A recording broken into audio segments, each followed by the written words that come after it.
Oh, come on in.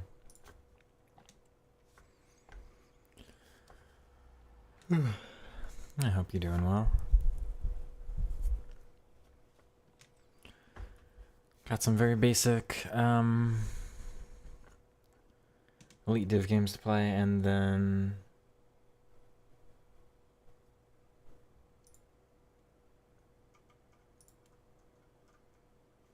we'll do another little replay analysis watch along thing. You gonna try Butra? No, he's not better than Pichon.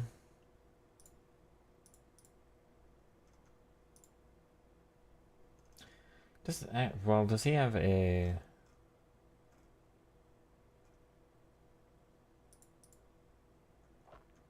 Yeah, he doesn't look that good to me. Does he have a... Is it a loan card?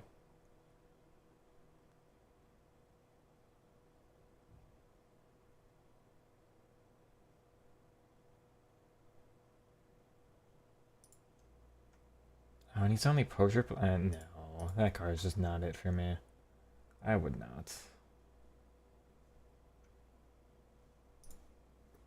Winter best of.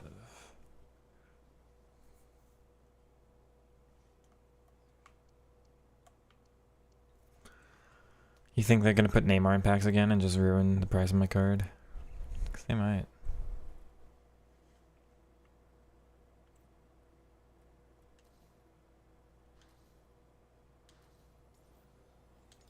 Should try the loan. That card looks really bad to me.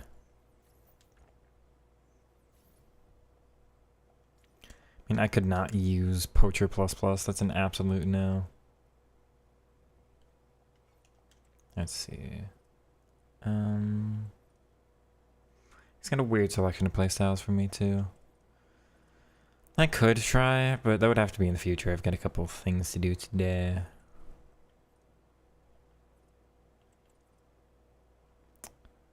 Starting with... What was I going to start with? Evos. Not here.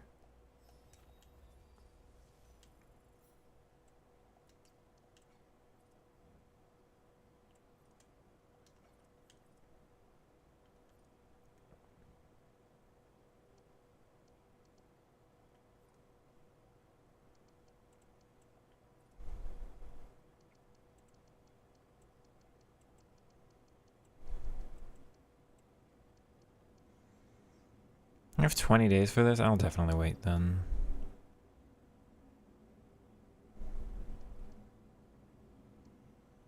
I was gonna say, I'm like, I don't think it, like, I would give it to this Neymar, but I don't think that's how that works. Please, game? If I could, man. If I could.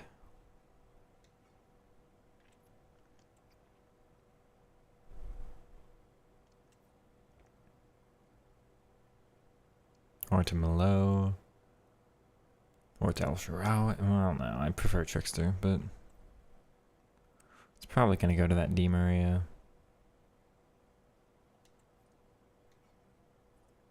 It's a daily. Oh, the SBC thing.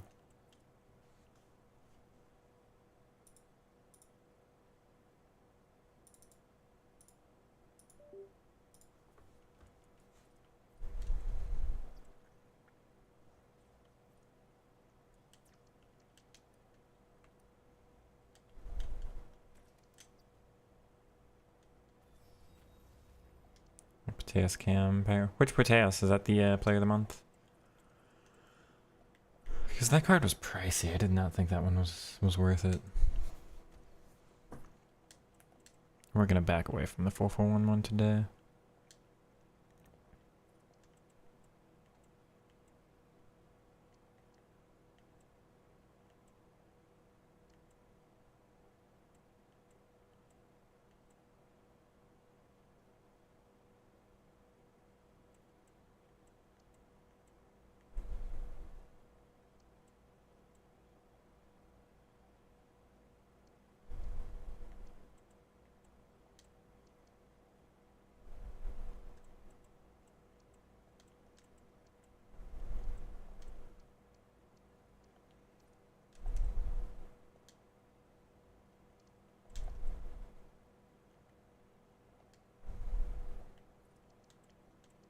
No? There it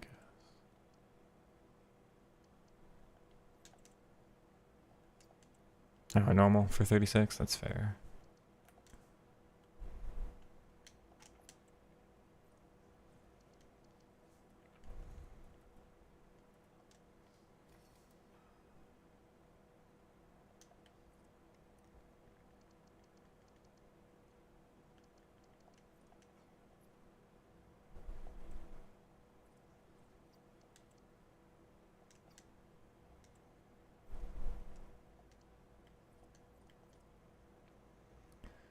Might as well go ahead and do the other Evo with him. That is... Which one?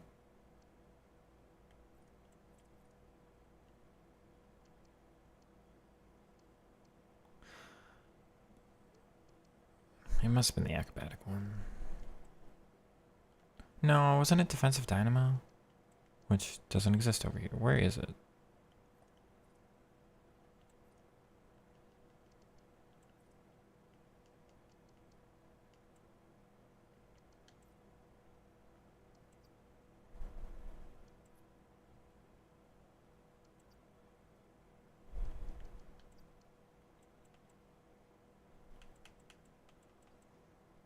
No, I guess it is that one.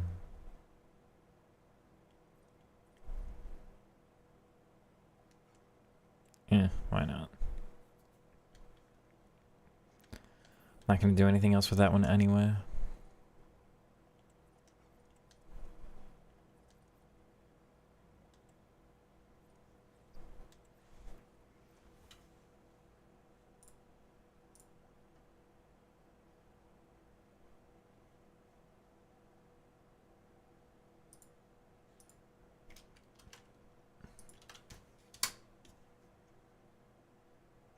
Vive les pigeons.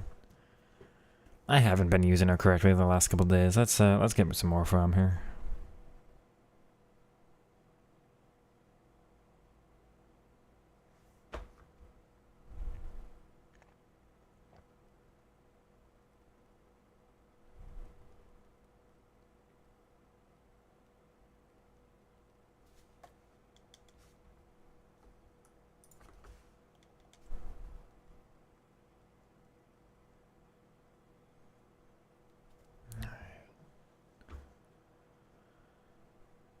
He's looking okay. He looks well-rounded.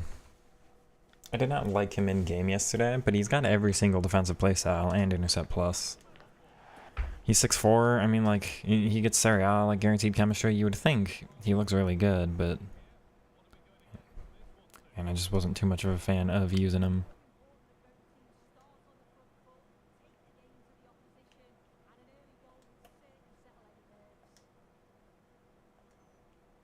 That's some offside nonsense. He takes a while.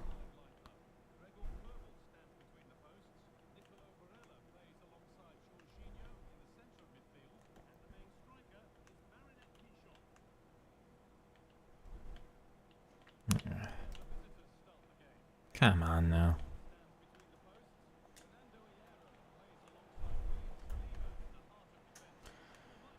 Oh, okay.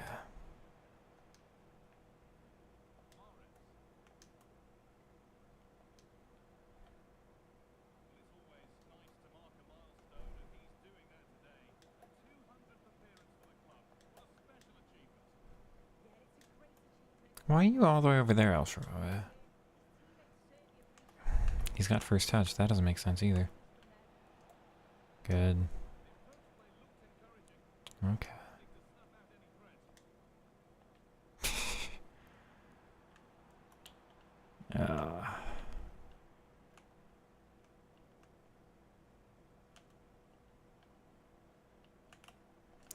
Gameplay does feel mudded today. Thank you, Bowie. Yeah, her and one intercept game.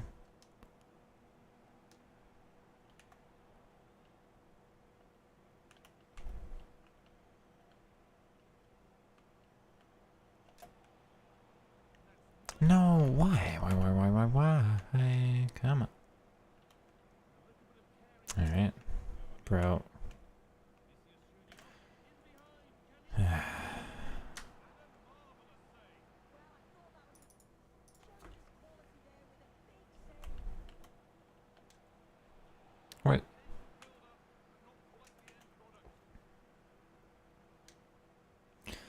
Pigeon making tackles in the box. Dude, play the game. Why are we sitting here? Come on.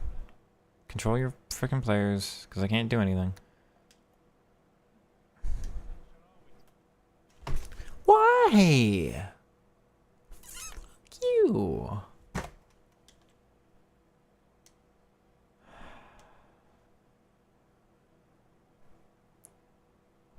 What the hell is wrong with people?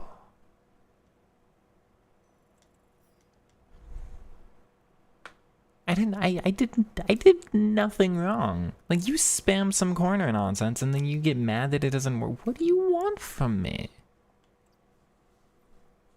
Huh? Oh my god.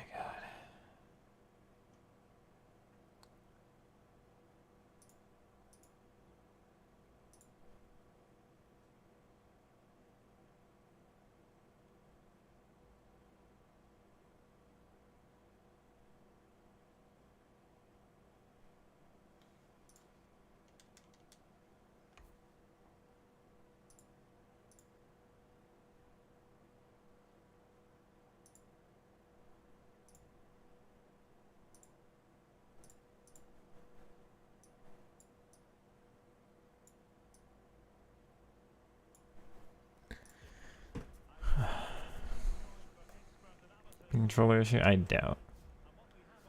The refresh rate, it's 3 something.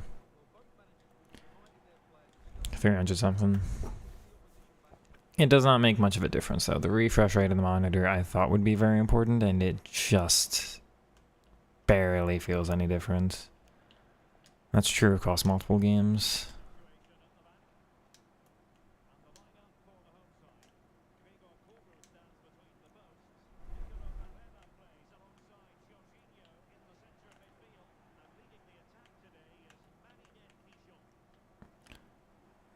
Okay.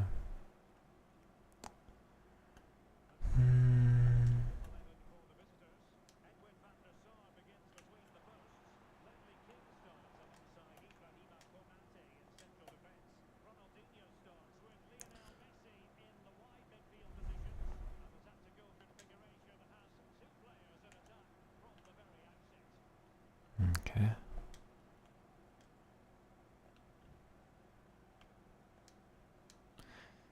I should be able to make that pass, no problem. It's like a 3-yard pass. Why are we... Okay. Man...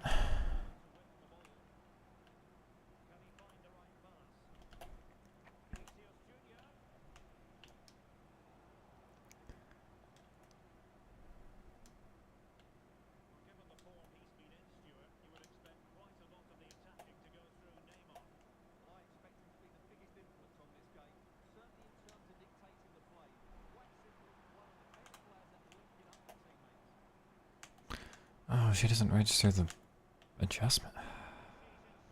Come on. Okay, I don't know how I get there. Okay.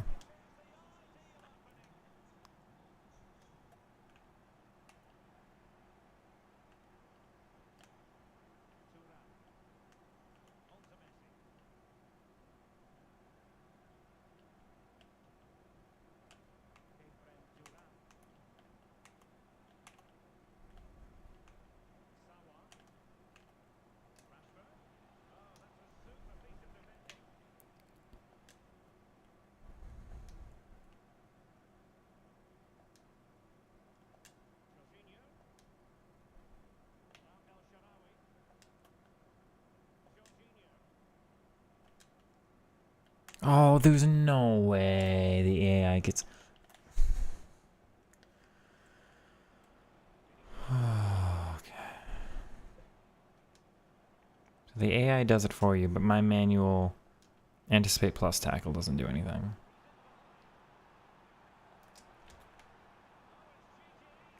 Damn.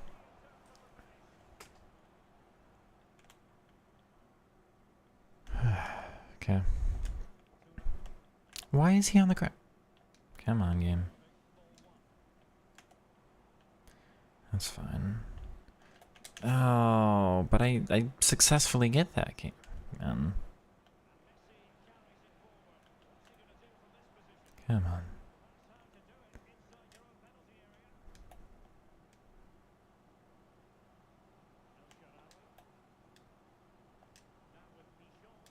Ah, Pichon.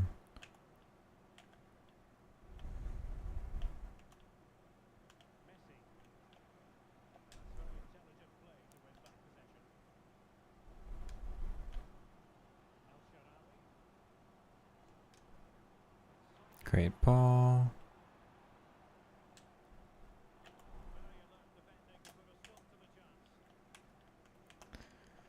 This is a 4-2-4. Why can't I do anything?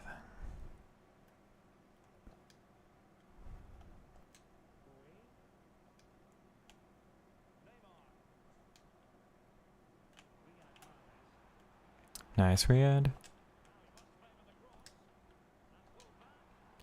Why is this Barella?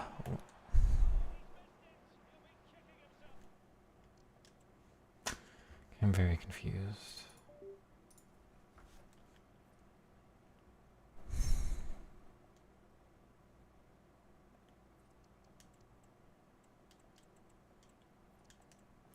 That was strange. It was very strange. And also, why am I not putting that on target?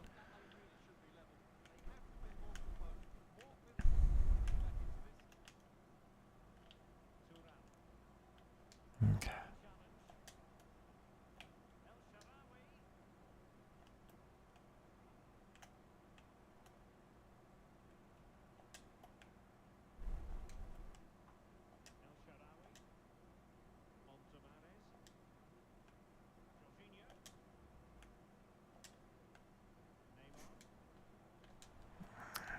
That's my fault. That's not okay, though.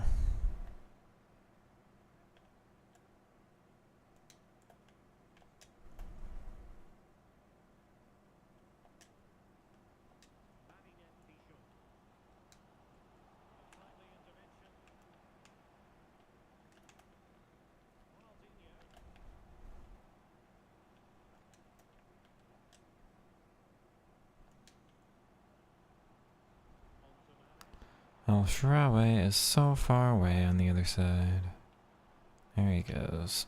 It's gotta be manually requested run. The AI gets it for you. That's lucky. I hate my life, man. Fuck goalie movement. Just let me score. I deserve that. I mean, it's a lucky bounce back, but like... the nonsense you gotta do in this game to get something reasonable.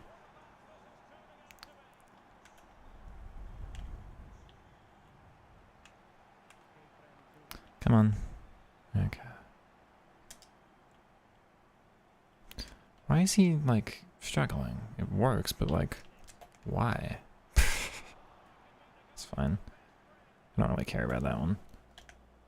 I could have gotten closer, it just would have been such a boring goal.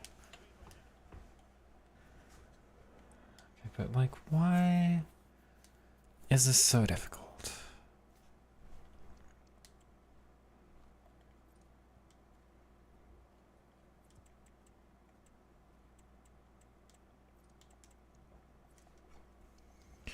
I don't know what happened to me. We released the gameplay pod of this formation, and then I can't use it since. Got Neymar's dribbling down. Yeah, that was really well done. Why am I doing that? I never do that. But that was really well done. Down.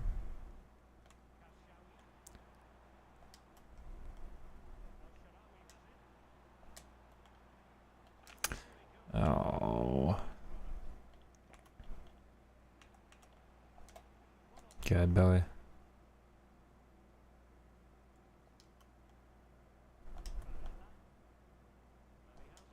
I'll take that.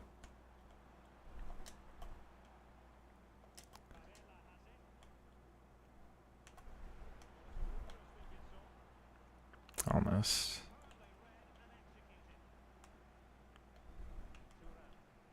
Good, Jorginho. Good ball down, too. Keep going.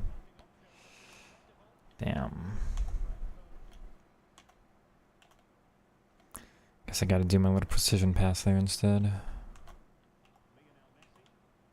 Yeah, it doesn't get that, huh? Thank you, Bowie.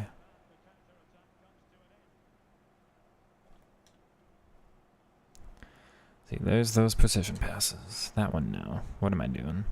Focus, come on. Play the game like I mean it.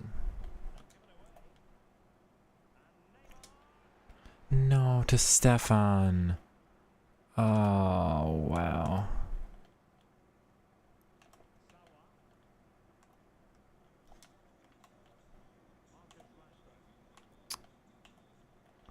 How did that get through?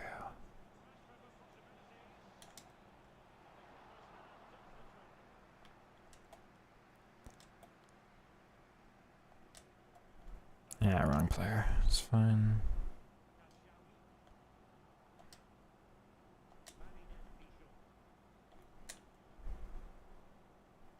Yeah, it's my fault. I'll take that. I recognize it too late, but I still go with it. It's poor. I will take that. Down. Give and go. Overlap's fine. Wrong player. No, why is it? Why? I look like I'm there clearly first. That doesn't make any sense to me. No, game, I'm right there. Oh my god, this guy's so bad. Let me get that, dude. Come on.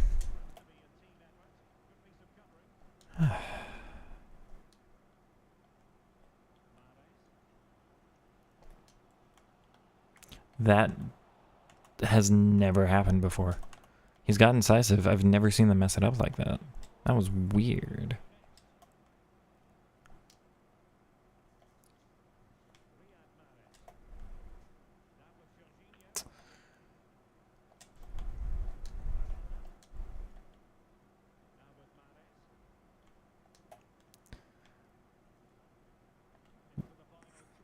Okay.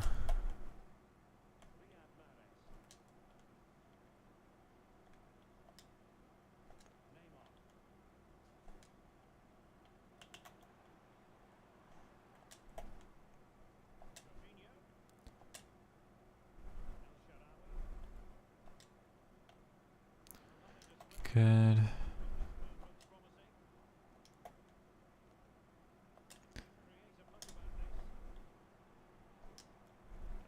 She stops her run there. Oh, that's frustrating.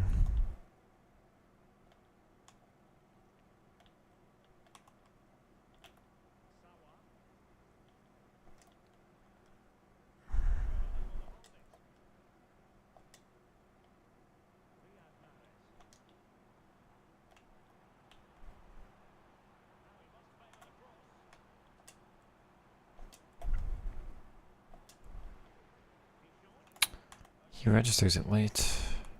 That was strange. Good. Down. Wrong skill move. It's fine. So close. And I feel like it should have worked. That was weird. Good.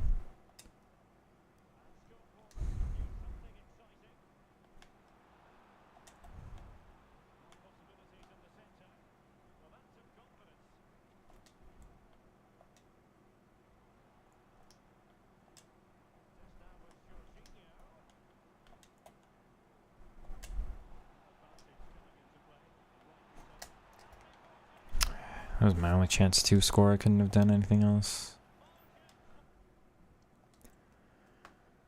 I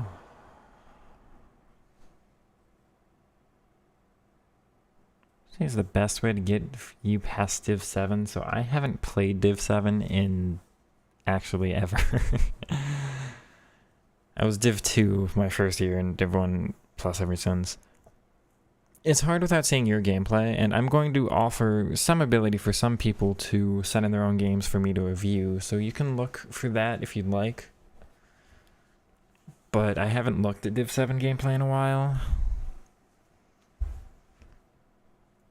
Normally it's just taking advantage of your opponent's mistakes, because your opponent will make many, many mistakes, and just sometimes you can delay and be like, I'm not even going to risk anything. I'm not going to,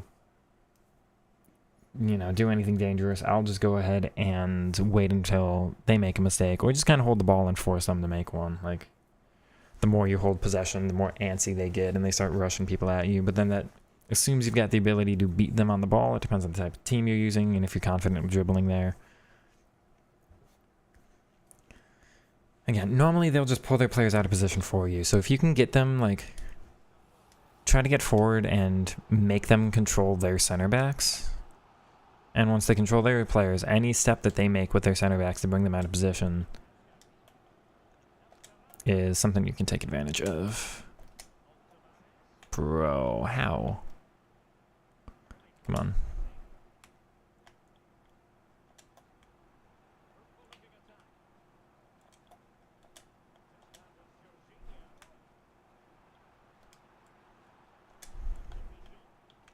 Why does he stop his run?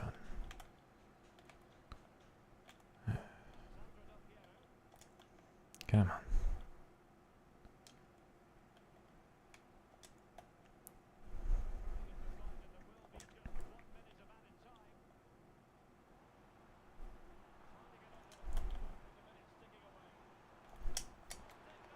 Yeah. I didn't see anybody else available there. No. Well, that was rough. That was very rough. Darn it.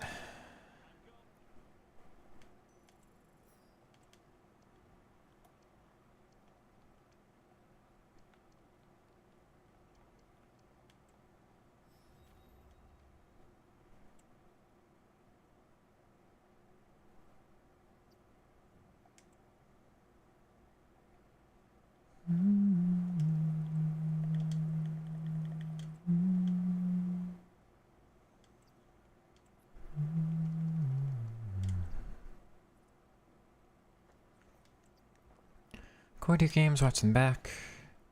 We've got 2 messages in a row from my 2 podcast hosts. Welcome on in, you two. That's Steve and Alex here.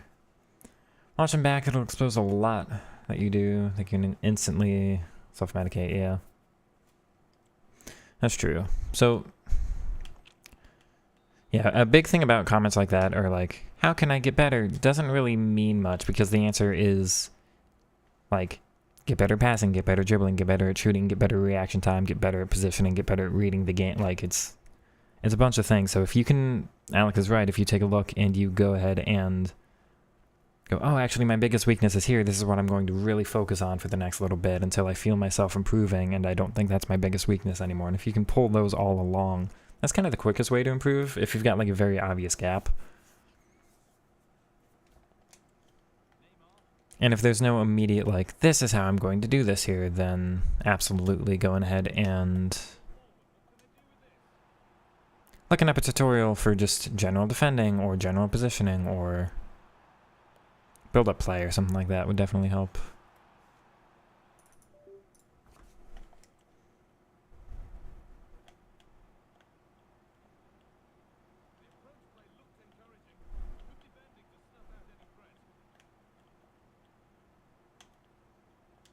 You're so weird. Okay. That's all good. Okay, so...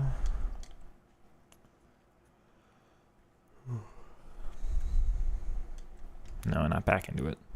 Back out now. Go back.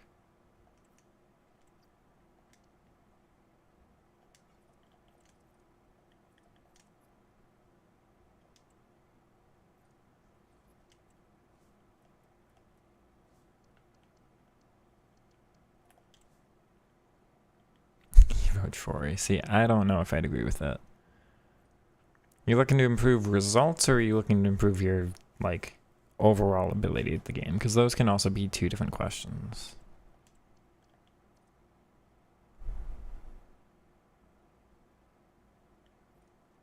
Kill for why?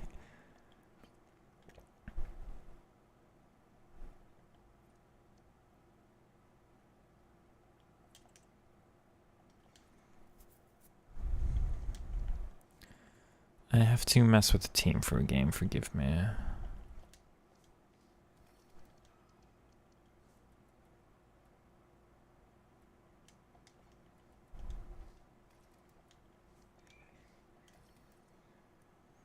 Make this all how it was before, because I wonder if that's just what's messing with me.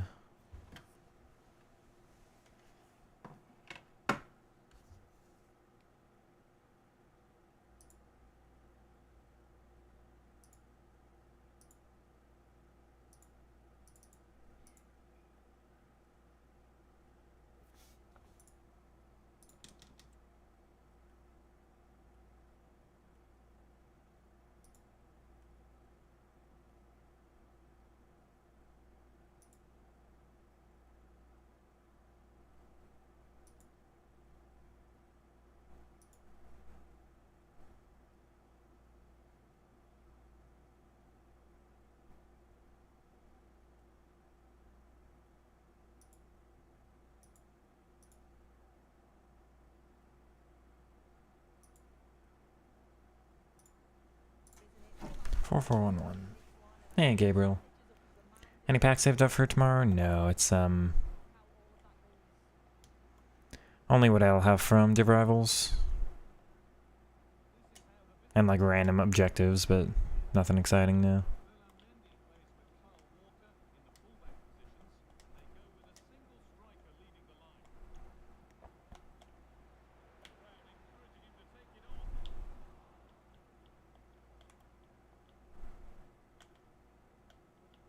Good, Mila. Okay. Yeah.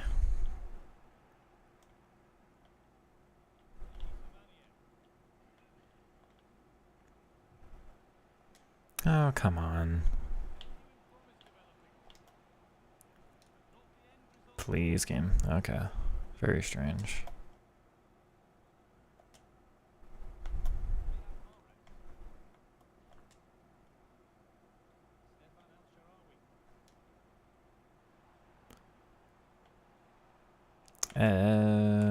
Surprised by that, but alright.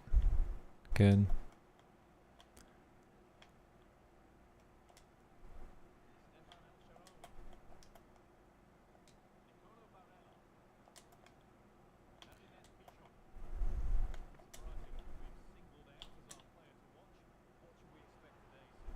Nice.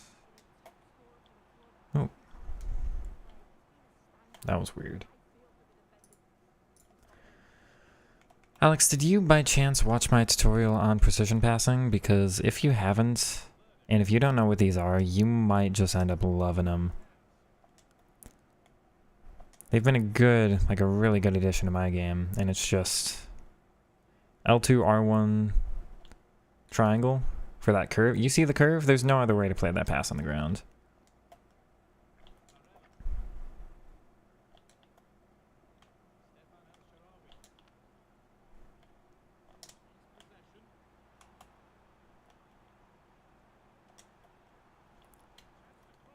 Yeah, see that one now, but it took me too long to power that up.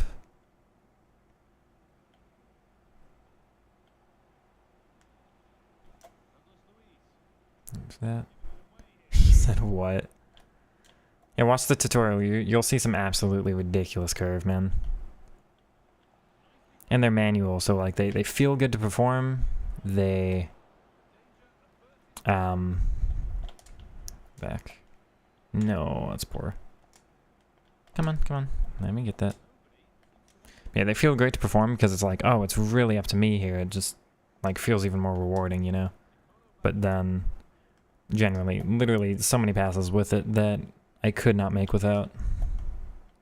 See, now I'm thinking about enforcing it, but it's not something you do every move. You do it like maybe a couple times a game, but if you've got that in your toolkit, oof.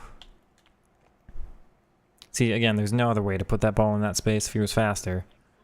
But you can't, like, normal triangle, right? Just puts it 2 or 3 yards ahead of their foot, like, every single time, no matter what. Like that. But this, being able to actually lead it, man.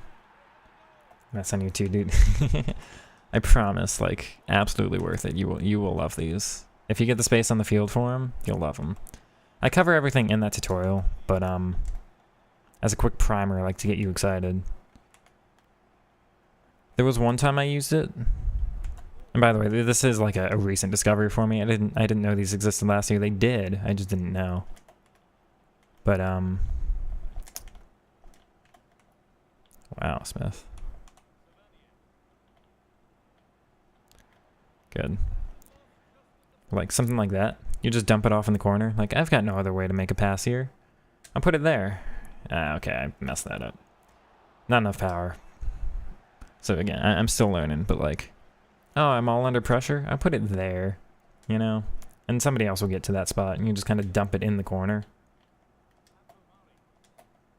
Because then every other pass will like either lead them by just a little bit, or play it directly to their feet.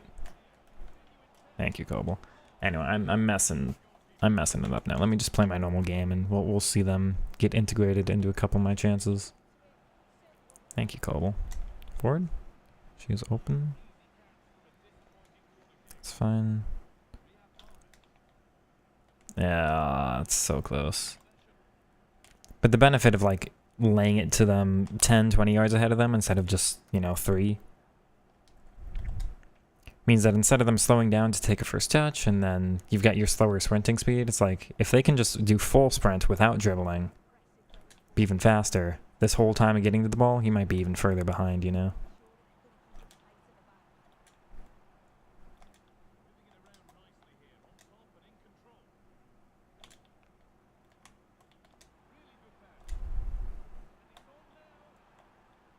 Oh, darn. That was poor for me, though. That's fine. Very easy. Not there. Ooh.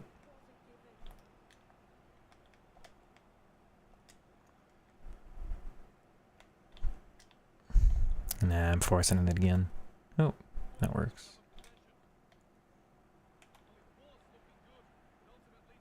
That's still in? No, it's not.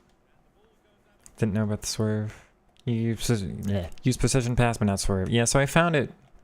If you look at the incisive pass, like, playstyle in just the player menu, it's like, through balls are better, but then precision passes are faster, and precision swerve passes or just swerve passes are delivered with more curve. And I'm like, what the heck is a swerve pass? And I knew about this for a long time, and I finally looked it up, and I went, oh, there's a whole mechanic here I've never even heard about. He only found precision shooting on... Okay, so we're going to get him on precision passes and shooting. Velocipez UK comp due to precision shooting.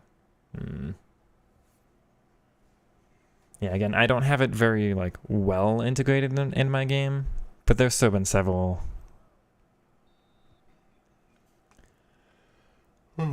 chances that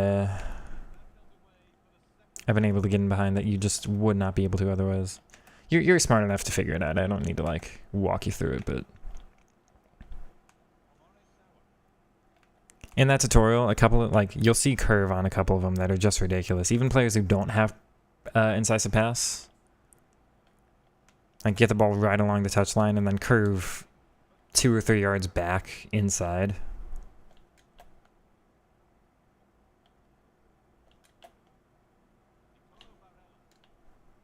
I was hoping that would shift over to his right foot, because in that case, the curve. It is a little hard at times to make sure you're going to pass with the correct foot.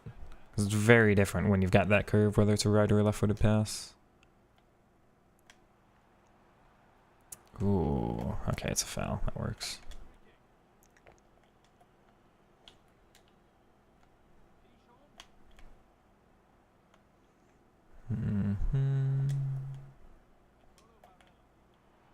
Oh.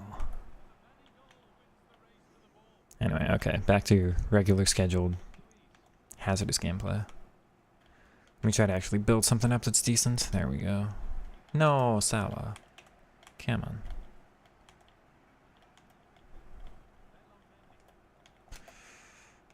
Interesting. That's fine.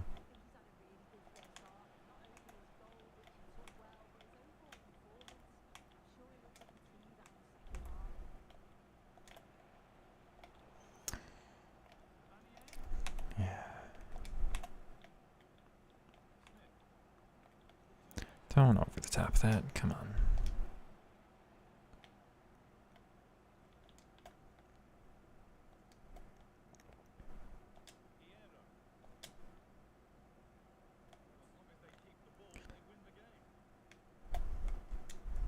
Good.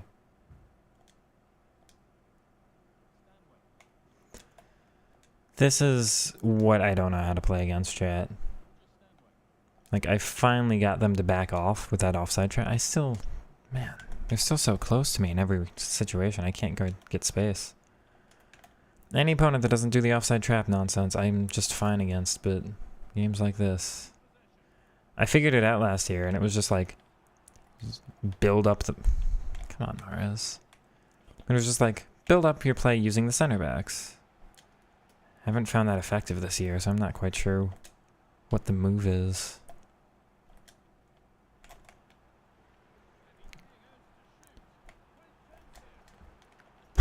I am actually surprised I got blocked.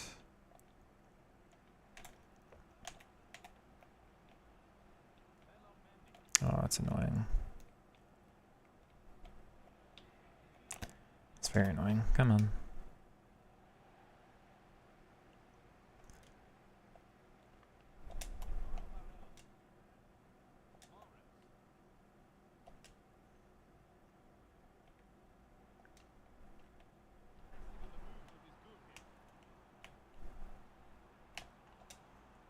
Nice. No, to Mares. That's lucky, though.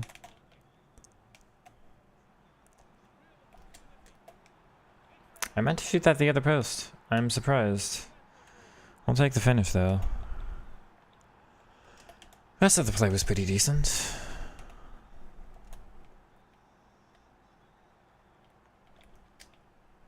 Nah.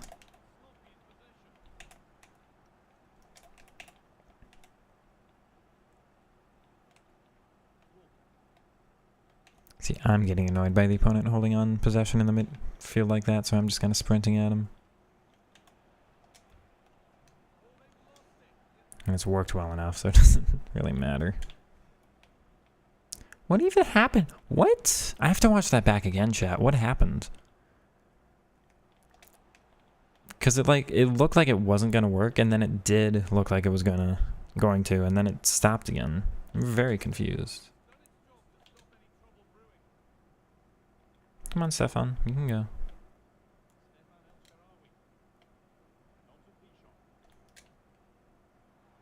Oh. Oh, missed. You did that so deep, man. That's... Don't do it, chat. Or don't do it, game. Come on.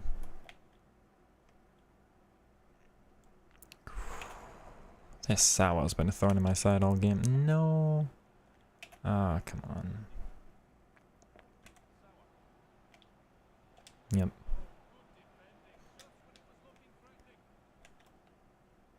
Oh, no.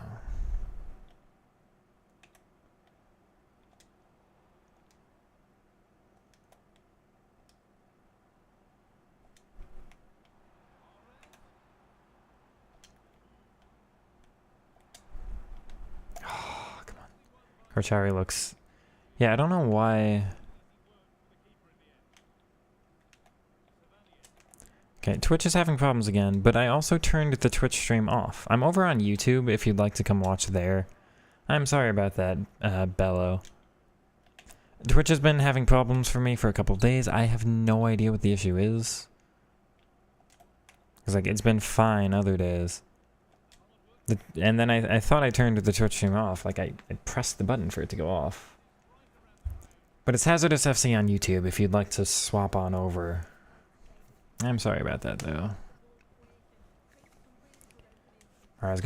Mares was that dribble from him was massive for the second goal.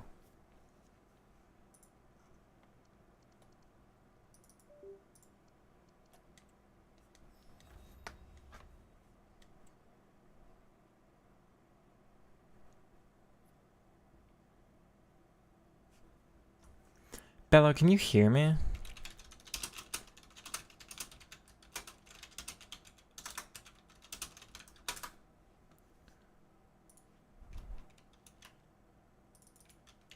No, come on. There we go.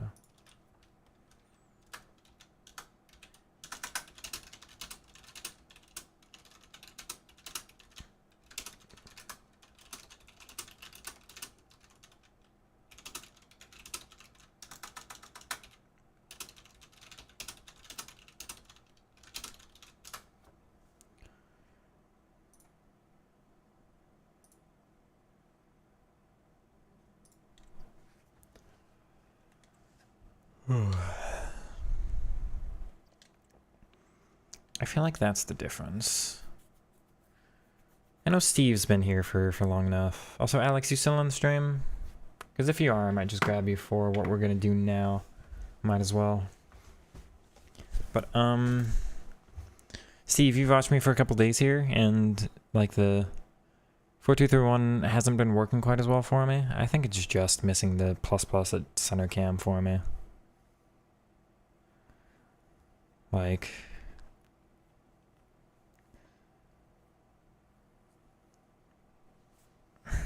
whole team moves it. It's not even that I'm doing anything more with him. In a way, I'm almost doing less with him, but the left mid and the right mid are doing better. Like, I was doing things with Mahrez in that game that I haven't really been doing with Neymar all past couple matches.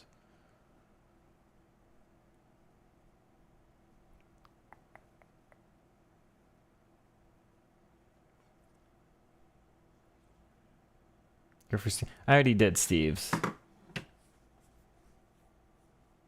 If you're gonna hop off, then we'll just have to do it without you. But again, that video will be up tomorrow.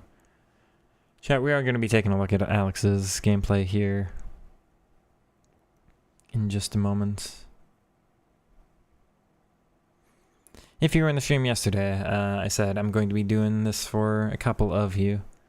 That'll be announced more fully in the actual video tomorrow, but I'm going to start off with my two podcast hosts and get the word of the podcast a little bit more out there, because we're really having a great time with it, and it's been very, very well received so far. We talked in depth about this formation during the last episode. These exact tactics here.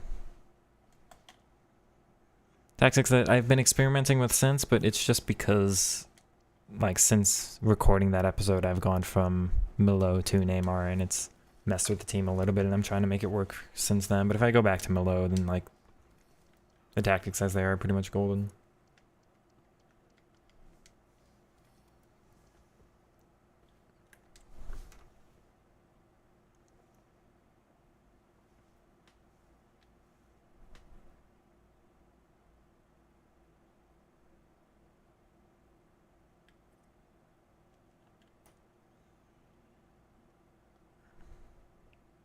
I was curious if I would like this again.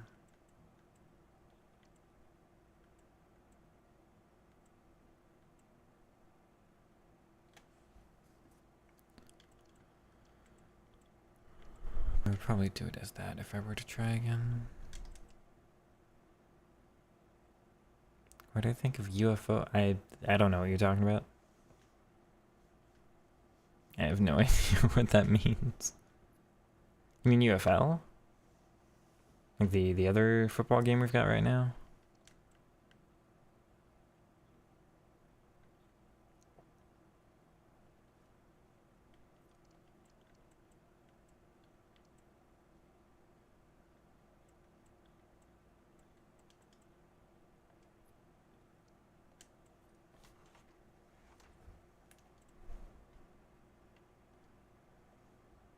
All these drones? I mean, I have no thoughts.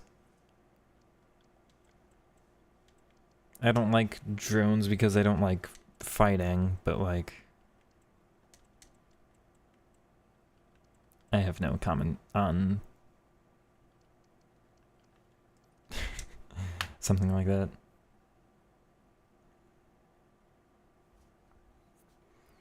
Pro Club's creator called Lesky Games. He's been switched on to precision, incisive through balls for a year or so now. Some of the footage is great.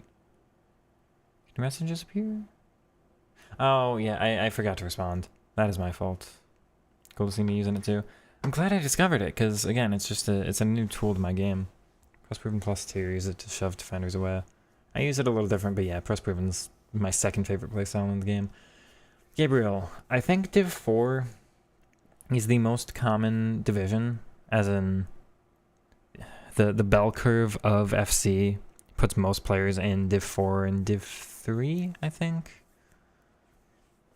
So if there's like 3 million FC players and like 2 million of them are in those, or 1 or 1.5 million of them are just in those divisions or around that area, and then it flattens out the curve from there. But for only playing 6 months, considering Ultimate Team has existed for 11 years and people are more versed in the game, more versed in game mechanics, have more memorization of skill moves, are more used to just how this game's AI is developed, more used to the transfer market, anything like that, like, you are almost certainly pretty significantly behind in experience than most other people you're playing against in those divisions.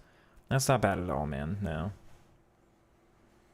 And the most important thing is, are you enjoying your experience? You know, if you're not and it's all about getting better and you're like, oh, I'm not getting to the next rank, then like, are you enjoying it? Is it worth it? That's all up to you. But like,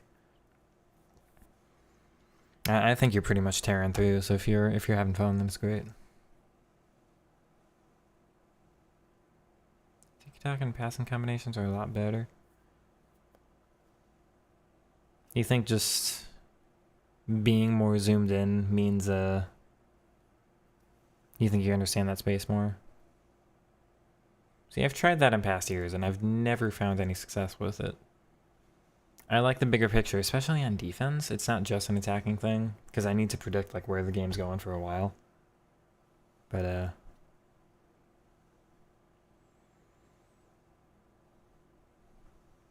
if I were to test that, I'd do it next week. I don't want to mess with anything this close to Weekend League right now. Keep your answer, having a lot of fun. That's the most important thing to hear. That's something I really stress in my streams as I'm doing all this, is I think there are a lot of people who play the game who don't really critically think about why they're playing. Like, I just want to hop on and get my rewards, because if I don't get rewards, I'm going to miss out, and then I can't play the game in the future. But if all you're doing is like playing the game now so that you can play it in the future without falling behind, but you're not really enjoying it right now, then what's the point of the future idea? Like, if you got to suffer all this time now. But if you're enjoying the grind of it, the beginning game, anything, then yeah, absolutely.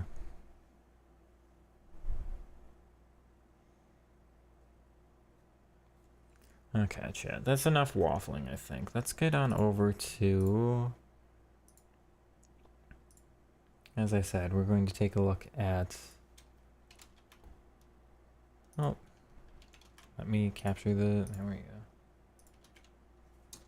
Take a look at Alex's game here. So there was Alexian IQ in chat.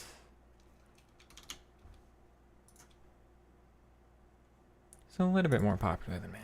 Just a little. Let's yes, go away.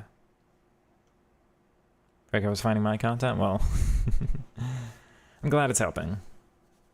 And keep your eyes peeled for the next couple tutorials. And then also, hopefully these analysis things are going to be helpful as well. Gabriel, if you want to send in a clip, or not clip, like record your own match and upload that, then again, check out tomorrow's video and we'll have that communicated there.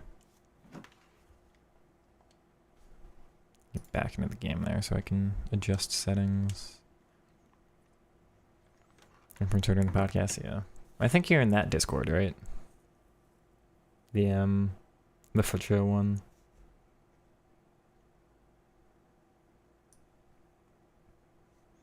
Let's go ahead and take a look.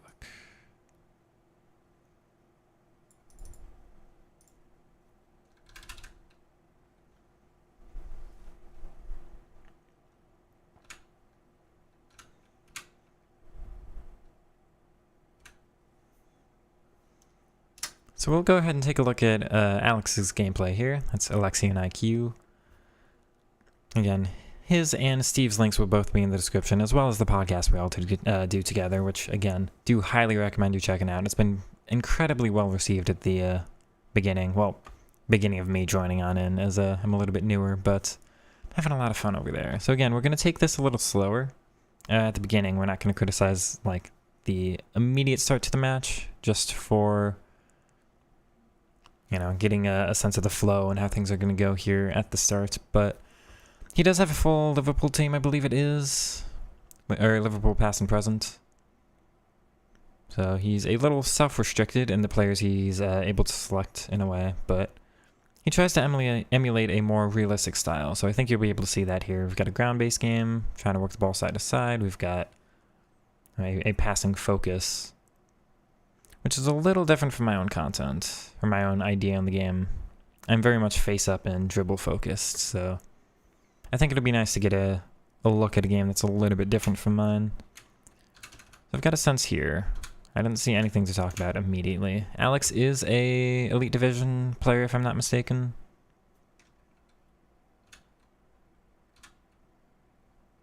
Let's start it from here. So that's all okay. And we've got this great working side from side by side. Side to side, let's say. Because you can see here, like, why this works is when you're on one side of the field, so we're like slightly on this half, right?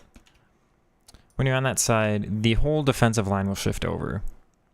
So if you take a look at the mini map down there, you know, it's here to here, which means the shape is there and there. So we're looking at that bottom of the screen here. If you compare to the center circle, we've got, you know, a couple yards here and then barely any yards there. Point being, just they've shifted, I wouldn't say pretty heavily, but they've shifted a little bit down to the side. So the reason you look for switches like this is sometimes you can work the ball, like play it a little bit through pressure, encourage the opponents to come over and follow you on one side of the field, and of course that's going to open up gaps on the other side. So it's a great workaround to the other. And the reason, again, that space is open. Now it's actually additionally even more open because he stepped so far out with Konate that I think it prioritizes Trent there coming inside to guard Ian Rush, so there's even more of a gap there. This is all pretty well worked. I can't say that's what I would have gone for. I would most likely just... Because if you see me, chat, I'm barely ever here. I'm never here, so I never look for this. It's definitely a tool. It's an asset to have in your toolkit, or in your playstyle, but I never go for it. So what I'd be doing here is that. Try to get it back to Barnes, and I can either maybe dribble inside with him, get a pass across, you know, like that, or we just go back on here. You know, he's in a, I think that's Xabi Alonso, he's in a decent position at the back there.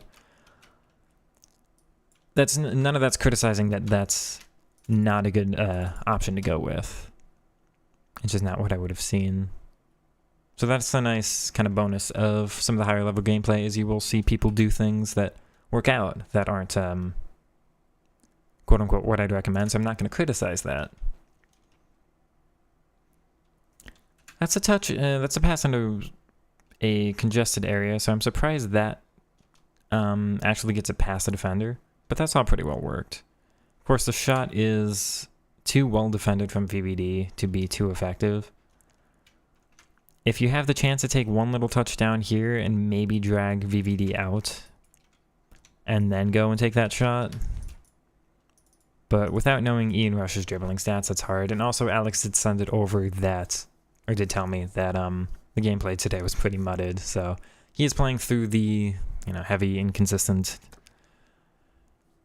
gameplay here. So we'll try not to criticize the touches or the movement that heavily. So it's, again, I'm not trying to quote unquote criticize. The idea here is to say these are some other options, you know, that you can go with that you might not have considered that are some effective plays.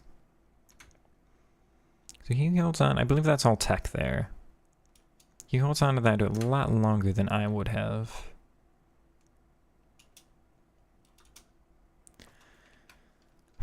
So you have this play immediately, right? This overlap. But as Mendy's body shape is going that way, then like the passes, you know, he's gonna make that run. The ball ends up about here. Mendy's gonna be about there, and that's maybe about there. Not quite as close, but like closer to, he'll be goal side. So you're not gonna be like in behind with a guaranteed chance. If you can do anything to have this run continue being made, but instead of Mendy's body shape facing this way, as he's able to get that way, if you can kill that body shape or just the momentum, you know, so stop him dead there where he's not really going either way, or get him to commit going this way, Then all of a sudden, instead of him being this close and able to still corral you and get goal side, he's now way back here as you get to the ball. So that's what I would go for here. Is if you can just pull him back out. And Maicon actually... Is that Maicon? I think so. He actually recognizes the offside pretty well here, and he stays on. So it wouldn't be as effective as with the through ball. But once, like, if you can recognize as soon as Mendy starts moving towards you, you know, the time to dribble isn't as he's moving at you, like ready to take the ball. The time to dribble isn't right now. It's like the first move of when he starts moving there, or when he starts adjusting to come towards you there. If you can recognize that, then you've got the easy turnaround and get the ball to the overlap with much more open space.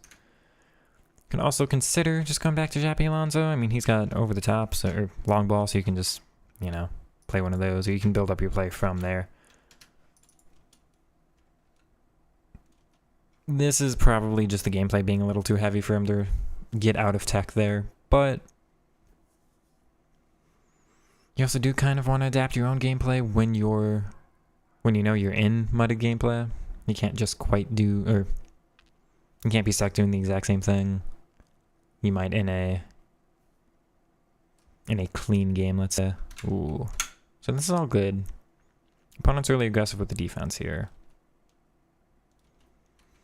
The existence of Trent stepping up, I think, is what makes the rest of the AI not defend so well, because VVD completely AI steps up. So any situation you can recognize that the opponents pulled themselves out of shape, well, the rest of the AI is probably not going to solve it for them, especially not immediately, so that's all fine. That's the AI doing it for the opponent, which is always really annoying. You know, besides that, the ball roll inside is not a bad call in most situations. This is a tackle that would never be made in past years, by the way. Just the AI tracking back and then doing it for you. But so you've got a couple options. You can keep on going just like to the side and then maybe recognize at some point that it's the right spot to come back or cut back. Or you can try to just go like back against VVD and see if you've got space there. Now, of course, both of those are less aggressive and lead you to a less immediate direct chance. So if you want the more direct opportunity, it's probably just not a ball roll. The ball roll is great to settle and finesse, but instead of the ball roll, which goes like this way, I might just keep, you know, so let's show the comparison, kind of like that. I'd probably just do left stick and curve around a little bit more like that, because it's the existence of this little, let's say, hump in the line, is the existence of that buys enough time for VVD to get back. So if you just smooth that out a little bit, Ian Rush is at a greater speed that whole time, you might have a better opportunity to get that shot off. Now, of course, Konate's coming across. We've got that to consider, but I think you'd be able to take that left stick and then react to how Konate defends from there, with enough time in between to decide what you do after that the left stick move instead.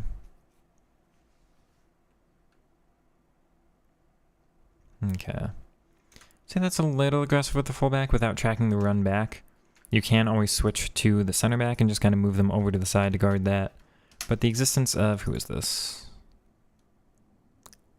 That's Alonso.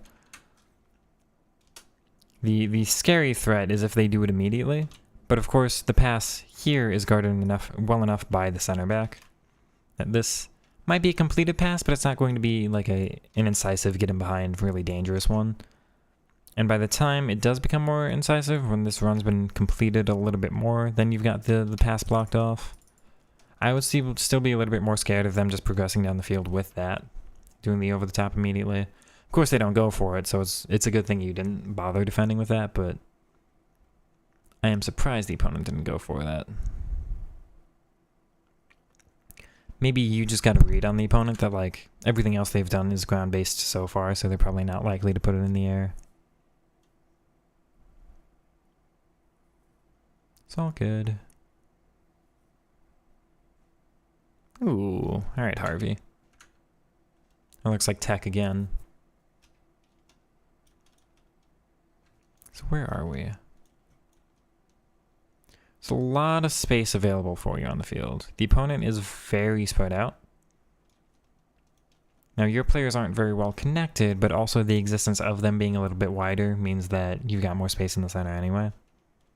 So that's all good, and that's actually a great, like a surprisingly well-completed dribble here from Harvey to get back inside Kanate. Probably can just go far post on the shot, of course.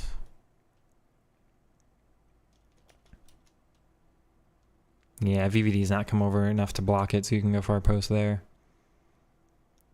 Now this is aggressive. You know, you're basically saying, I want to accept getting into a spot to take a shot or risk the chance of just losing possession completely. I normally don't like being that risky, but you can absolutely decide if that risk is worth it or not for yourself. Of course, it was in that situation. Sometimes it will come off. I'm a little bit more cautious with how I play, and I'm not saying that's a good thing. It's just more of what I'm doing. That's all very good until the pass. But so the existence of holding the ball, or the point, what this accomplishes is as the opponent pulls that center mid out of position even further away from the rest of their midfield line, that creates an even bigger gap. So we were talking about this with Steve. We're like, let's say he's in a, I don't know what you want to call this, like let's say you're like 7 yards away from the fullback and 6 from here and 6 from there, and like he's in a good gap there. But as you pull that center mid even further away, well, now instead of being like 6, 6, and 7, he's like 7 and 8 and 7 or something like that. There's just a little bit more space there. So as you work it back to him, that'd be a great space for him to be in. You've created an even bigger pocket with the existence of just going back and encouraging the opponent to control that center mid and just pull them even further away from the midfield line as they're just stepping up there. But Harvey Elliott just ends up running away from me. This is probably an L1 triggered run, and you probably just have to tap R1 on him again. Now, this is also a little greedy. This normally isn't a pass that's going to be completed, I think. But you do have Rush, who's just kind of sitting there. I think you'd be able to make that pass.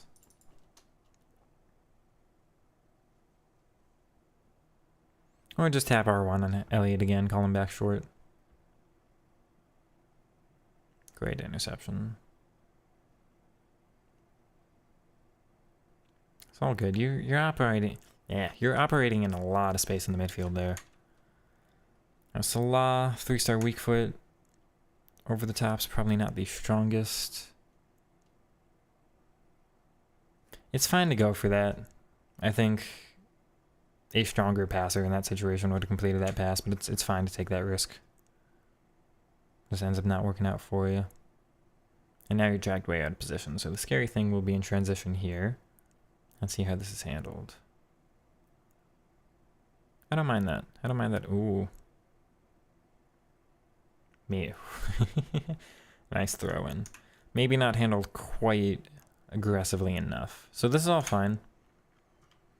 Because you're basically telling the opponent, yeah, you know what? You can have the ball. That's all fine. The only dangerous thing you've got here is here. By the time the opponent actually dribbles in here, like, you'd be able to meet them at that point anyway. And what can you do in this position? Like, you give the opponent space here because of course you do. There's no threat. Where if you pull your center back out here, all of a sudden there's a much bigger gap for the striker to exist, and you've got like this space instead of just that space, right? So this is exactly how this should be defended. Ooh.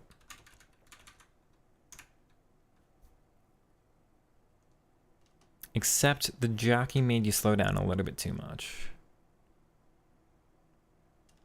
So you can either, because there's literally no other threat in the center there, it's only Eto'o, you can swap to VVD and pull him across and just say, hey, I'm going to get him there. Now we'll be able to double team him instead of only like one-on-one or one-on-one, depending on how the situation goes.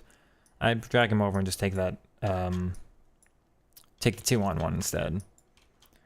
Or you just have to go, in this situation, you know what, the through ball is a little bit more dangerous. This is a run that's being made, so I only have to guard the through ball. It's not like the AI is going to fake the run on you, right?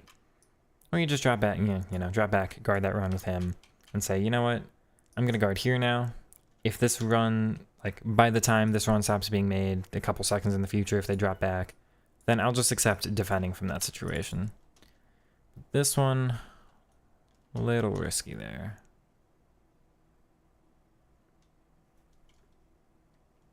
Alright, so one moment, chat. I will be right back. Don't mind me.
Okay.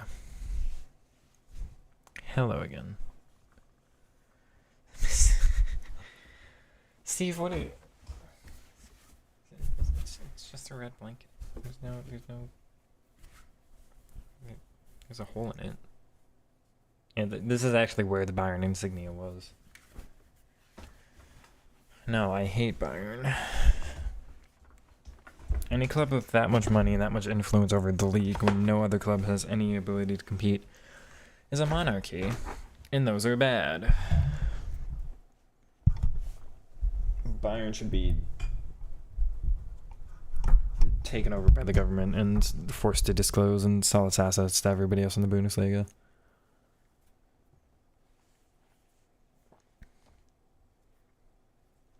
I wish they were easier to hate. Like, they are number one enemy in the Bundesliga because they just buy up the talent from everybody else, and it's not fair.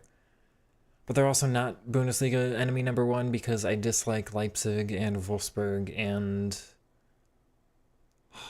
Hoffenheim and Bayer even more because of the corporate sellouts, which are against the whole idea of the Germany 50+1 fan ownership rule. At least Bayern abides by that, although they've got some monetary ties to other places that I'm not a fan of. Anyway, Dortmund also has a monetary tie to another place that I'm not a fan of right now, so what are you gonna do?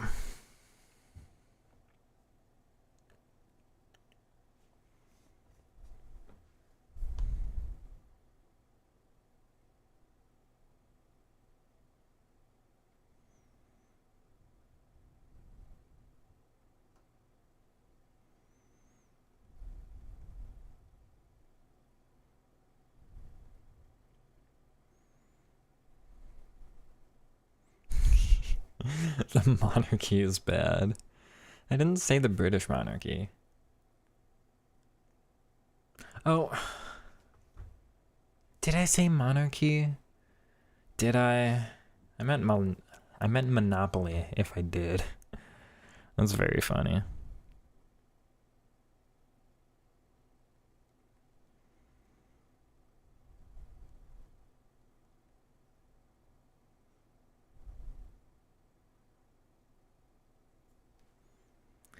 Anyway. Oh, I don't know how I feel about this one, Alex. Maybe this is some Liverpool real-life play recreation where VVD can play that, you know, on the volley off of a Robbo throw IRL, but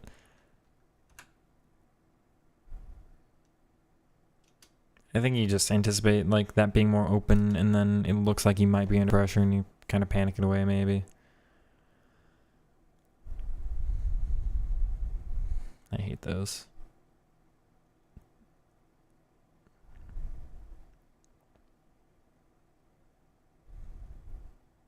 Yeah. Very boring play in the corner. That's well defended.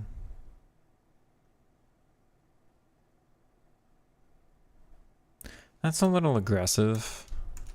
Oh. So like this all is fine with Barnes. It's not what I would do, but this is fine.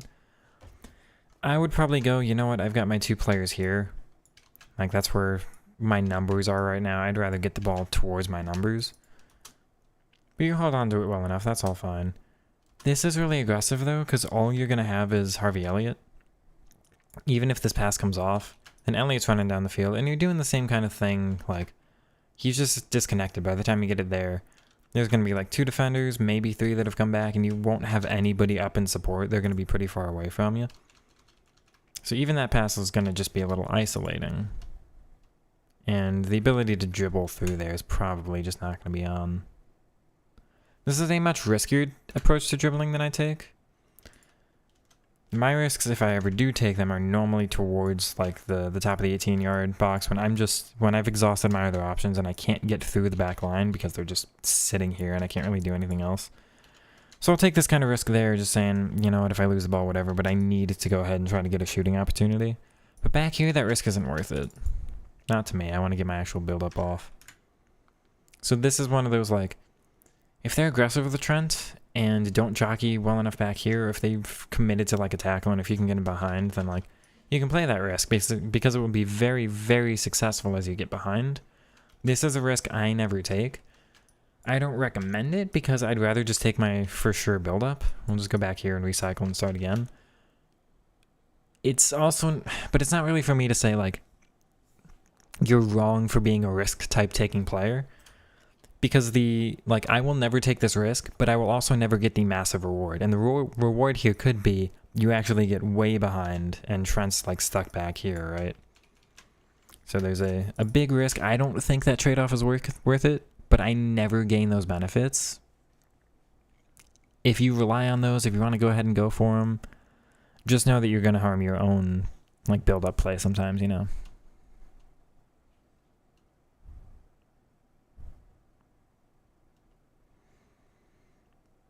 I'm not gonna do that, Steve. I mean, he's recreating Anfield here, so like you have to give him some leeway. Why is his pitch black? Is it just easier on his eyes or something? I don't get it.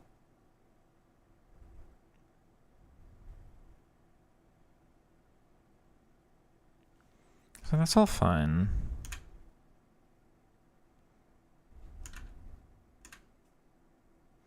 I don't think I have much to add here. That's a good little turn back. This is a little more aggressive than I'd be on the dribbling again myself. But it's worked out quite well for you.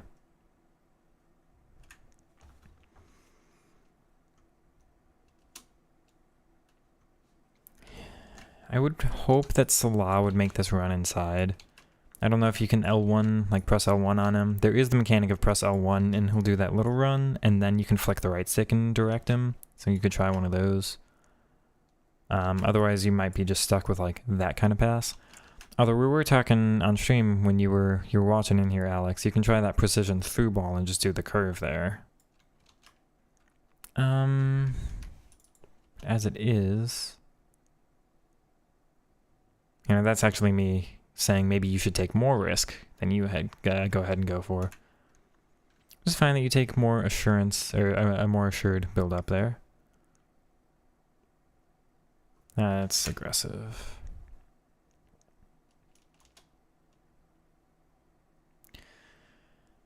So this, not only do I find this a pass that's not actually on, but it's a misrecognition of what you have available. Is this pass on? No. Is anything here open? No. But you've got this open, and you've also got that open. Xavi's right on back here. You can't see him on screen, but he's here. He's accessible. I mean, you can make that pass. You might have to just make sure that's curved. Actually, let's see if Frankie's moving into that spot. I forget. Frankie's pretty stationary. You can also just take your touch differently. Instead of like the touch being directly here because you're going for that, you can take this first touch a little bit more down, which gives you an easier passing angle there. But if you get the ball over to Shabby, then you've got Harvey in massive space over here. By the time you get the ball here, maybe that, like, you can't predict from here because it depends on how the AI is going to shift for both teams. But you do that, you've got Harvey. You might have a pass on here. You might have a pass on to Rush by then. You might just have a dribble. You can take a finesse. Like, you've got some pretty good options on the other side there. And even if you're not comfortable making the pass back to Jabi, maybe you want to keep the ball in the box or something. Mycon's also super open. That's a level of aggression I don't think was necessary. Ah, the first touch. So Salah doesn't have first touch. This is something he can absolutely do in real life, but in game, something that's missing. That's good. Not quite on. This looks like it's on, and then the AI, well, the opponent just switch over, so it's closed down by the time you get it. This is a picking your eyes up and recognizing how many things you have on the field. Because if the opponent doesn't switch to VVD here, then this pass is absolutely there. If you recognize that reticle's above his head, I would not go ahead for this pass. I would just go back here. You again got Harvey in a really good spot. The opponent's midfield is really high. They're all the way back here, and this is very consistent. So if you recognize you control this space at like basically every single attack, absolutely, if you can work it back there, you'll be golden. The one other thing you can try is, where's the immediate threat here? It's that pass. The opponent recognizes it, switches it, goes over there. If the opponent guards this pass, if they move up this way, what does that open up? Well, it's back this way. So if we, like, from VVD's shape now, we've got this gap. But if he moves VVD, let's even just say over here, all of a sudden you've got that gap, right? So it turns from that shape to that shape. So we add a little bit more distance, which might be all you need for Rush to take a shot in that way. You can try to go ahead and go against his momentum. Now it's not perfectly on, but that first touch this way, again, threatens that, makes the opponent find it that way. Instead of this, you probably have to go down a little bit first and then this way, which is a little tough because they might have two players closing you down. So I would go with this personally. I think that's your best option. You might be able to do just that pass instead, or maybe back to Rush or something, or just threaten that dribble. But you've got a couple different options, and I think you're like, you accept from here, like, oh, this looks like the best option, and you don't recognize it gets closed down, and you don't have a backup option selected. So in your head, you've got to be like, you know, I've got my main primary option, but if it ends up getting closed down, you've got to have an immediate, like, okay, that thing's gone, I've got a second thing already, like, so the hesitation isn't there. It's not like, thing's gone, I have panic here, I've got a second where I have to wait just to look around the field and think what else I can do. Having that little backup where you can go, I've got my outlet in case option 1 isn't available anymore. Really an important thing in my opinion.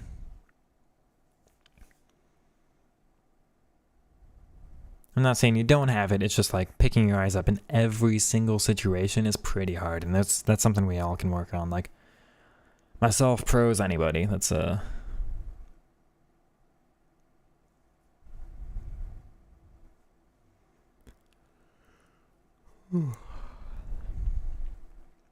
that's good. I really like that. I don't like that. So surprised you get on through there. Interesting, very interesting. Barnes is staying very wide.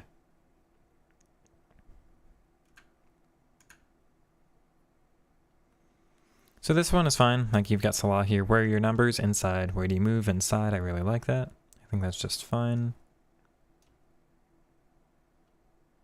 It's a little risky. That could have been defended a little bit better, and then the opponent takes it from you, but it's all been completed. This little back out. Yeah, that pass isn't on. That's fine. We're back into that pocket, but what you should be looking at is really making the opponent drag the players out of position. So you play it into a space they're controlling here. Whereas if you can do something to make them select Frankie de Jong first and drag them out, then you've got more of a pocket here. you know, maybe you play it to Shabby Alonso and try to get them to select this player and drag them all the way here. And then you play it around, and now you've got a bigger pocket here instead of this player controlling that space. Something like that.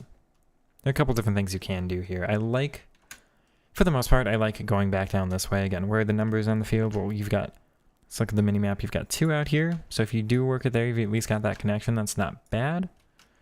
But you've got, let's say, 4. You could say 5. You want to include Mycon in.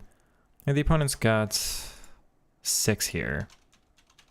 So that is a 6v5, but like,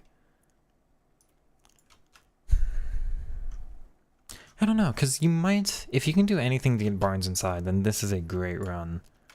So maybe if you just delay, let's see, is Barnes moving up? Or it looks like he's moving back inside. Is he going to complete that run? No, he's being weird.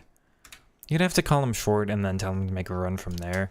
So you could press R1 on him, make him come this way, and then L1. The other thing you could do is just work it to Rabo and see, like maybe you dribble a little bit out there and then do a give and go. Might be able to get into that gap there.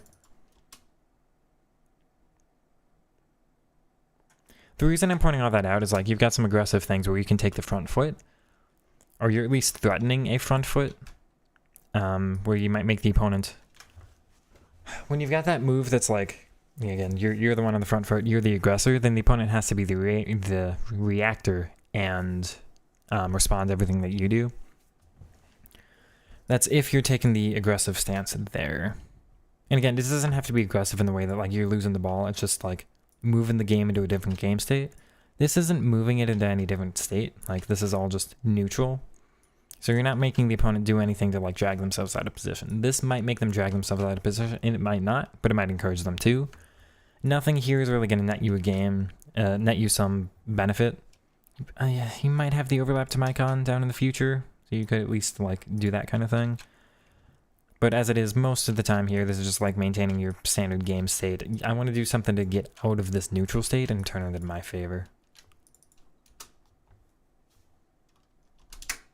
If I tried wide playmaker attack, I have, and I was not a fan. They position really, really well. They position very centrally. They're in the right spots. They never, ever make runs, and I at least want them to get into the box sometimes. If they made runs, I'd go for it more, but they're just so stationary.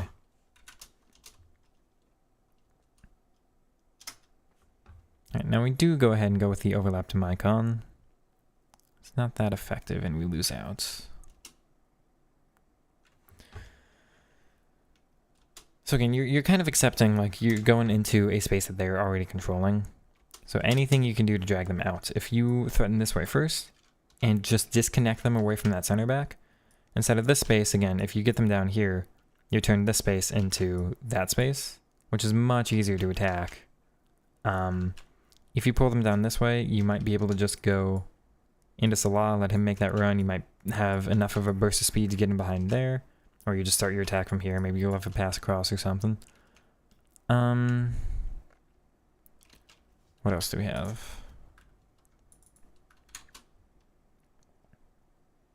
I think this is the similar, like, you're trying to advance the game from the neutral state into a state where you've got the advantage, but I don't think this is the time to do that. I think you want to treat this as you've got the advantage back here. This is a big pocket of space. When you have this, you never need to do anything. Like, you will be able to hold on to the ball forever. They're not threatening you. You can just hold it back here. And if you think about it this way, if you just have this player here, and you just sit him there, like, I've got Mycon, I'm just going to stand here. I'll stand here. I'll wait. You can wait however long you like. You could wait, like, 5 real-life minutes. Obviously not here. You could wait, like, a real-life minute until we get to the 45th or whatever. Just sit here. I'm not advocating for that, but the point of the thought experiment is you could just sit here, and eventually the opponent's going to go, you know what? Screw this. I'm going to go, like, be the aggressor and come get you. Now, if they're smart, they do it with this player when you're just sitting there, because then they don't pull somebody out of position. But a lot of people will just take this guy and go, you know what? I'm done with this. I'm going to move here. You've got no reason to move yourself from a position where you've got the space into a position where you don't. So you've basically disadvantaged yourself by moving forward here, even though it looks like being direct. Because, of course, again, everybody wants to go forward, right? But we're all stuck in that mindset. Now, where's your advantage? It's in this pocket. Now, in real life, like, the reason teams don't do this where they just sit here is because the opponents can keep their neutral shape and nothing's going to happen from there. Like, both teams are just, like... Okay, so partially, if this player extends all the way out here, then what happens in real life is this player moves on over, this player moves on over, this player moves on over. In real life. In FIFA, it's like this one might move over like that, this one might do that, this one might do that. Like, they're not going to fix the problem of this for you. Or in real life, you know, in real life, this player drops back. So you just get your back four in some other way, or like these two would swap or something. Assuming they defend that well. You can just sit here. This is... You've got the advantage, and anything the opponent does to turn this spot from an advantage for you into more of a neutral game state is going to give you a benefit somewhere else. And even if they're aggressive, they do this, you at least do have an outlet here. You're never totally isolated like in this spot because you could at least long ball back to the center back, so nothing here is going to be immediately threatening. If you consider your ability to just get out of it, you've got ways to do that. My point with this kind of thing is when you're in this spot, you've got one pass, I wouldn't say two. You've got one option, two options, at least three to the other center back, say that, and four, right? And potentially more considering like if Salah makes this run, you could have another one. Oops, you could have another one like that, right? Maybe this player comes connects, you've got another one. Maybe you just sit here and wait for the AI to make some moves and you might have some other things on. But you go from, let's just say like 4 options. We can even say you've got 3 options. But you've got multiple options here, right? You move yourself into a position where you've now got maybe one, and yes, this is a higher quality option than we had in the past. But is that worth the risk? Again, that's something you can weigh. I would say no. But again, 3 or 4 options in the past to 1 and 2, and that's it. Now, if you do this, then you move yourself back into a situation where you've got more options. Maybe that passes on, maybe not. Maybe that one's on. Maybe... that is him. Maybe by that time somebody else makes a run and you can make a pass, right? Or at this point from here, because like from this spot, right, you can't go back to that one center back. If you do this, you can. But the less options on offense you have, the easier it is for the opponent to defend. And they're basically defending both options you have, both this pass and the ability to cut back. They're basically guarding both at once. Whereas if you had, let's say Rush was here. Nah, he'd be offside. Let's say you had a player here, right? So as you move forward, it's like, well, I've got that. I've got the dribble to cut back. I've got this little pass off. I can make this pass back immediately. I could dribble back this way and then make that pass and do something from there. If I dribble down this way, then maybe Salah keeps going and I've got that pass. I might have a couple different things I can do. The existence of somebody back here might make the opponent hesitate a little bit more. They're like, you know what? If I commit all the way here with Mendy, maybe you pass down here and do that and just like get past my defense anyway. So maybe Mendy is going, you know what? I'm going to defend a little bit more varied. I'm just going to stay here, be a little deeper, defend technically more things overall, or defend more danger overall by the existence of having another threat. Now, this isn't the best example of it. You know, you could say like if Rush is here, then you've really got like, okay, let's say that, right? If Rush is here, just barely onside. But success, actually the ball's here, so he could be like there, right? But if Rush was there, then you threaten this pass, and you've maybe got this one, and you've got the ability to dribble back. Well, Mendy's going, you know what? Instead of defending here, I've got to defend here, because now I'm trying to guard Rush and guard Salah. And the existence of Mendy backing off maybe means you can take a dribble, you can go down this way and see what happens, you can go back down. You know, you're not immediately under pressure with a low dribbling player to try and out-dribble Mendy here. So you can see if you had more options further down, this would be fine. But that's the benefit of holding your greater number of options further back rather than kind of isolating yourself from them further forward.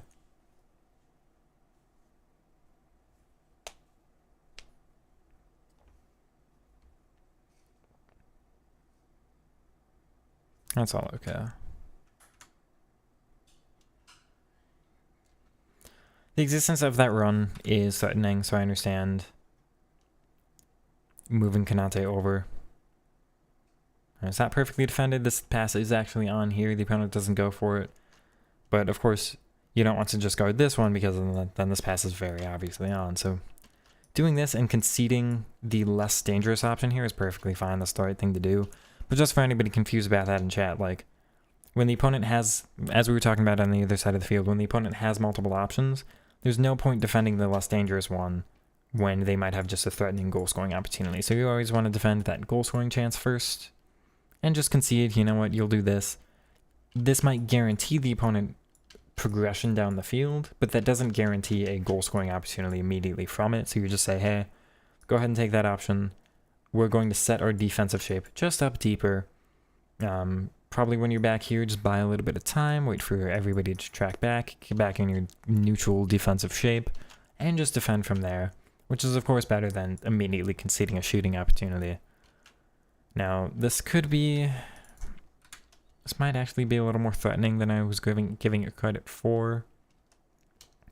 You'd probably want to either have recognized this earlier and sprinted back with Kanate, or swap to VVD, and you can either manually offside. I guess you could, double tap down on the D-pad and cause the offside trap. I don't do that myself, so I don't know if that would work in this situation or not. You could do that, or you could just switch to VVD, which I do a lot. Swap to him and just manually cause that offside trap. Or you swap to VVD and you drop. But trusting the AI here means that this run was actually timed pretty well. That could have been a threatening pass. Now, the other thing about it, this is actually a rare instance of kind of a curved run. They basically never do this year. And the opponent doesn't recognize it because you've only got the run was being made this way. And you've only got a second where this happens to react with your controller to do this, right? So you don't really, the opponent probably doesn't make this pass because there's only, that timing to get that down. And by that time it's offside. And Cruyff only takes, let's see, maybe a touch or two in that time frame, so that's really hard. So that's probably why you weren't punished for it, but I'd still say it's threatening. You should probably treat that a little bit more dangerously. Now off the first touch, not too scary here. I'm not sure what that is with Kanate.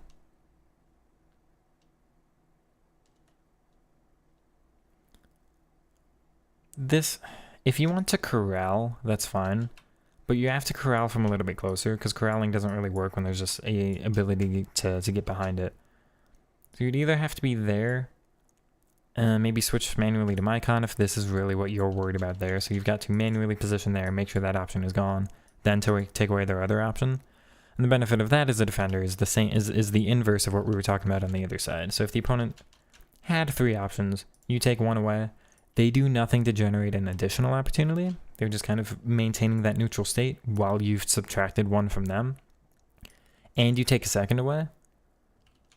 Well, now they've only got 1, let's say 2. They've got 1 dribble here to the touchline. They've got another where they can cut back, but their passing options are gone. And from there, it's well, you can't pass, and you're going to continue to not be able to pass, and I can just close you down and try to defend that dribble. And this is still cut off, so they don't have that, right? But you'd have to do that from either here, which of course opens up a bigger gap here. So if you do it from here, you would also have to make sure this gets cut off. Maybe you trust Mycon's AI to do it. Maybe you switch manually to him. Maybe you do second man press, and it probably wouldn't work here, but maybe you could try. But you'd have to do 2 things at once there.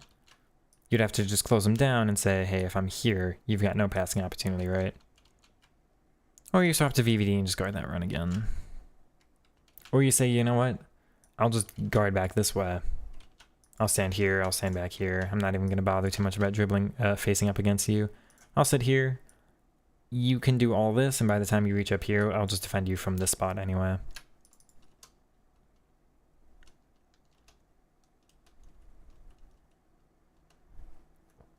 Yeah, the one threatening thing here, and actually Xabi is kind of physical on Cruyff here, so it doesn't happen, but it would just be if they had the pass back there, which most players aren't going to recognize. So that's all fine from there. Of course, the first touch, you're defending evenly enough. I don't think Eto's left foot can score that. Definitely can't score that. You're in a good body shape here, where if that touch is taken here and they start threatening that near post shot, you should be able to come over and cover that with VVD. And of course, this touch back here, you're also defending. So I think from here, you do just fine. But there are a couple ways you could have prevented being in that spot in the first place.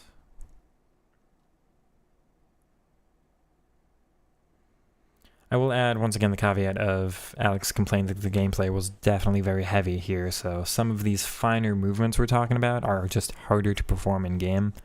I still want to offer them as, you know, things that he might see, things that, this analysis isn't just for him, so things that maybe the chat wouldn't see, things that they can take into their own games, but, chat, YouTube, whatever. Hi, everybody that's watching.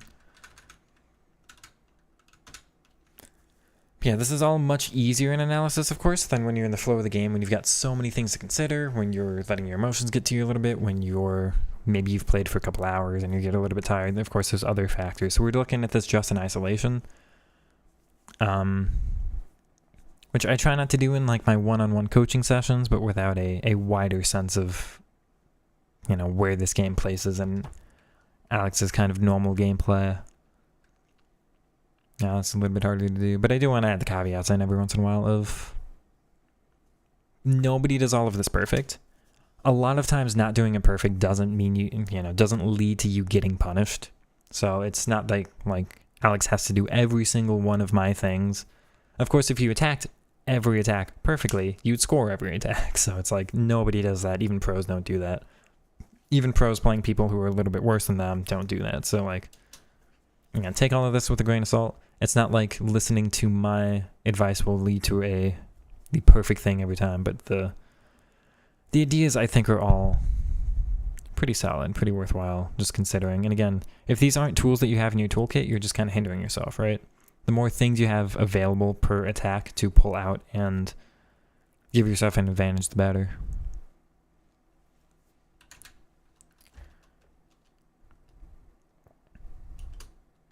A little isolated there. Yeah, that's not on.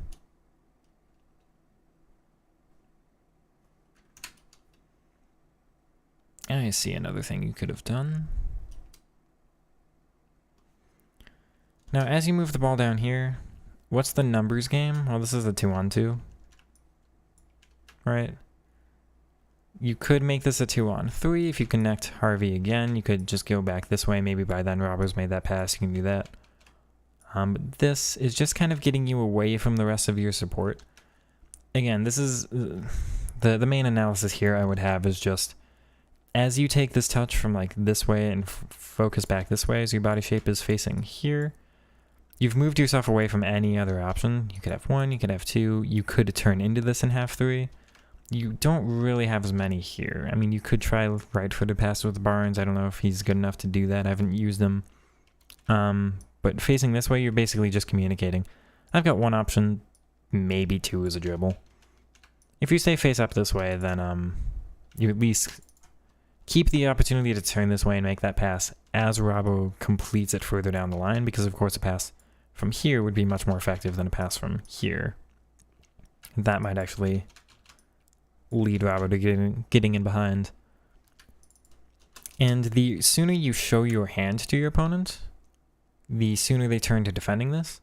So if your first touch is up this way, and you don't communicate to your opponent at all that you're even looking at this, they might not defend this at all. So you could just, oh, I'm up this way. Oh, surprise, I'm going back this way and then getting behind.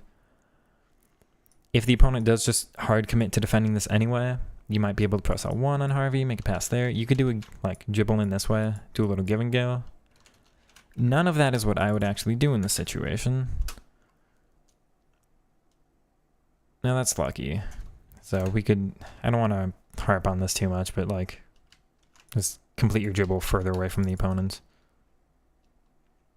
But from here, the reason I was pulling up the numbers game, how on this side of the field, this is a 2-on-2. Could be a 3-on-2, could be a 4-on-3, depending on how the situation progresses. This is a guaranteed 3-on-2 for a little while. So your number advantage is on this side. If you can do, you know, just let's go back to consider the first touch with Harvey here. Because this first touch will consider a lot about this move. Now, again, facing down this way isn't necessarily a bad call here, because you communicate to the opponent that they should defend this way. But if you fake down that way, you might be able to take that turn that way and then do this. That said, I don't think it's needed. That might give you an additional benefit of allowing this run to be, you know, instead of making a pass to them here, you make a pass to them here. So again, you might gain a little bit of a benefit from it, but I don't think that's really necessary given the game state, and there's a little bit of risk to it, and I don't know if I would do that. So instead of the first touch down that way and doing that fake thing, let's take your first touch this way. You can dribble up into space here. As you do this, if the opponent, because again, you've got multiple options. You can just dribble, you're in space here, you've got no threat. You've got the pass on here, which almost certainly will not be defended, so no matter what happens here, you'll have some kind of threat. Or if the opponent hard commits to taking that player and defending this, then you'll probably have that gap to go into instead. Now, a smart defender wouldn't take that risk, because then they're opening up a bigger risk, but you'll either have that. Or this you should have, depending on how Rafinha tracks back here. Not perfectly, so likely you'll at least have a through ball on there. And again, that through ball onto this pass might make it more beneficial, depends on how the play moves on from here. All of that aside, you also have your striker, so anything you do here, you could just hard dribble up this way and really commit to looking like you're going to do this. By the time you do that, maybe your opponent takes a player like this and just moves over there. Maybe they're probably a little surprised, like, why didn't you make that pass earlier? You're just kind of dribbling up. And as you do that, they take this player, go up this way. You might have that pass on onto rush. So you've got a couple things up that way. I won't talk about that anymore. I think it's, you know, we could sit here debating for a while how that play would progress depending on a couple of factors there, but I think the numbers advantage should be your little light bulb, you know, cue of this is the side of the field I should be continuing to go on. Okay, let's see. So the downside to this, as I was kind of talking about with the opponent's Mendy on the other side of the field, and they didn't do it, when you want to like force the opponent to pull their player away from the rest of their defense, well, this is kind of why. As you pull Konate all the way over here, instead of you defending from here, you're defending from out here, and it turns that gap into that gap, which is a much bigger area of space. Now that's really unlucky. This is an anticipate plus player. It doesn't really look like you press stand tackle, so maybe that's why this interaction is weird. That said, what is that, Hansen? Yeah, Hansen versus, what is she? She's like 5'10", 5'9", 5'8", versus 6'4" Konate with the strength difference you think just should be in your favor. The risk of pressing stand tackle from here is it might be a throw-in instead of something possession for you. Of course, a throw-in is better to concede than this. But my bigger question is this necessary at all? This level of risk? Now, the opponent hasn't communicated to you at all, hasn't shown you anything this whole match that they're any kind of skiller or really any kind of dribbler. So I would say, get them in a situation where they should need to dribble. Because as you get here, like, you're basically saying, you're not going to out-dribble me, I'm too close, you can't do anything. This opponent doesn't have, like, the skill move repertoire to do something that way and then that way, right? So you're just kind of going, you know what, you're not going to dribble me anyway, I'm just going to close you down, I've got this. Which should work, but it's this game, sometimes it won't.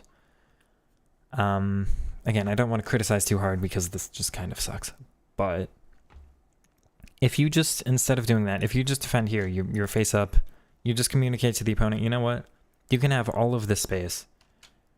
You can come and dribble me at me face up here. To what detriment, to what threat would that actually be? Because this is a non-dribbling opponent, so you know what, have your dribbling space. Come at me, get your head of steam, get your little, you know, burst of pace here. threaten something from there, you're not going to be able to. I've got Konate here. I'm very confident with him as a defender, and I'm very unconfident in you as a dribbler. I don't think you're going to do anything here. So you know what? There's no risk to giving this level of space. That does guard this pass better. You know, the opponent, in a way, could try to make that pass now. That might be successful. It probably shouldn't be because VVD is so close, and this is not an incisive plus player. But there's a chance that works, depending on, you know, if we go back and debate at what time exactly the opponent could have made that. This might be completable, probably not, you know. But again, if you're backing off with Konate, then definitely not. Just guard that passing lane.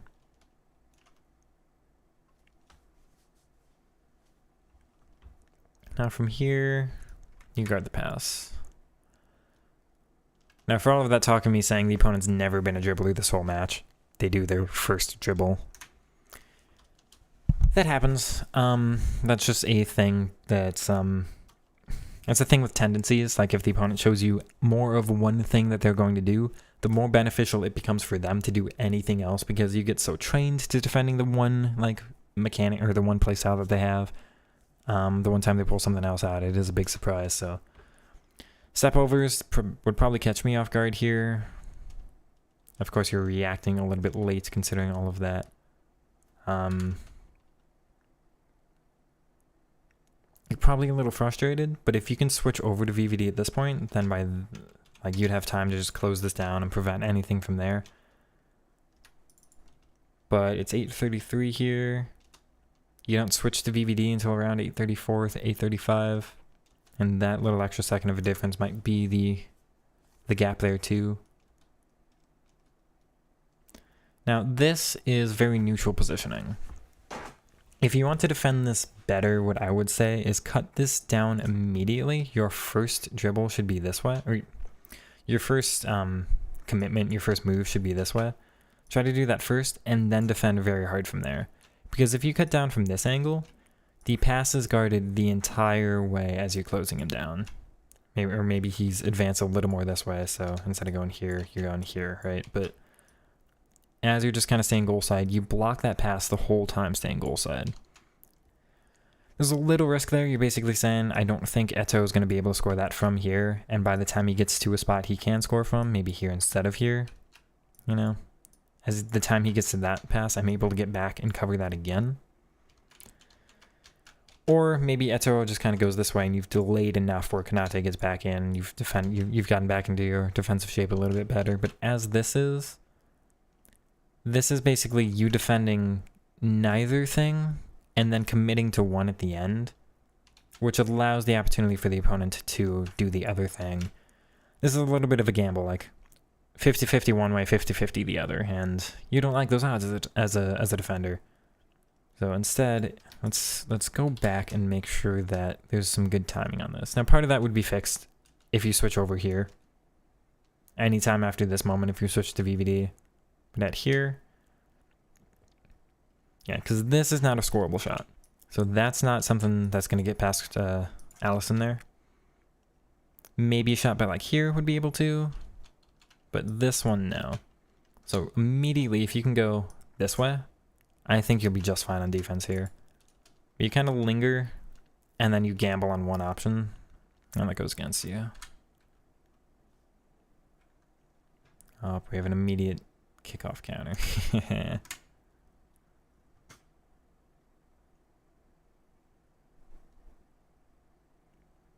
I don't think I have any comments for this. This is just the attacking AI always being stronger on kickoffs. Opponent not recognizing it very well, and it's very effective, but again, this is just, like, I experience this on kickoffs. This happens all the time. I don't know why the runs are, like, guaranteed to be made and made well off of kickoff and aren't always made well throughout the rest of the game.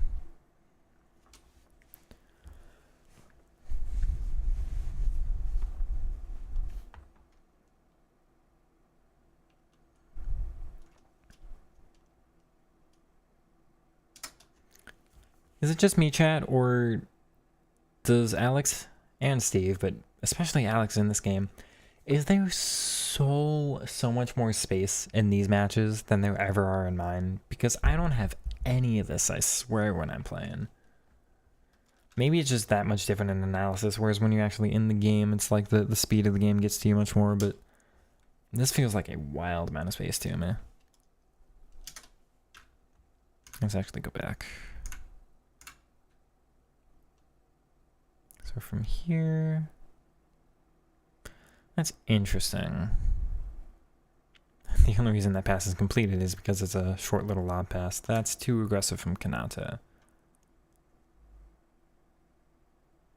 That's just unnecessary. I'm not quite sure what you're trying to accomplish, but your team's very out of shape and there's no need to pull them even further out of shape. This is already a little compromised, though that pass probably isn't too threatening. But by the time you pull them out, that definitely is. I'd just say sit Konate back on the defender a little bit more. You don't have to pull him like even with the VVD here. But instead of this gap, if you just like sit him here, then by the time any pass is made, you'd be able to get to that first anyway. That the existence of pulling him out there gives the opponent this gap here, which they don't do anything with. They don't threaten any other ability to do anything, so you don't have to respond to anything else here. So of course the immediate defense is just fine. If he turns with Eto to like make a pass over here, then you've got to change your defense. But as it is, just it's very straight up play there.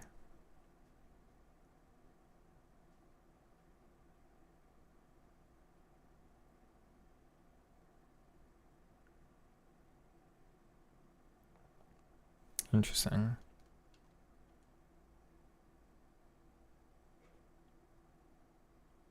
That's all right.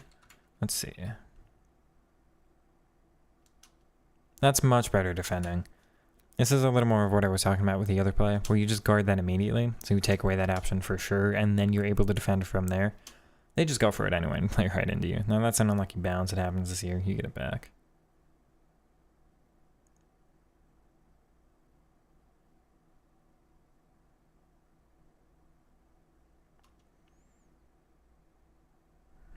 Aw, yeah. Can we do anything different with the shot here? Because the rest of the play is fine.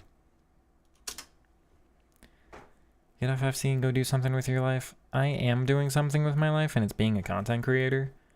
If I wasn't a creator, I probably wouldn't be playing the game. I'm with you. But I have a chat of people that I really like talking to, so I'm doing something. And I'm building my channel. Like, I'm gaining subscribers. We're doing well. Everybody's enjoying this.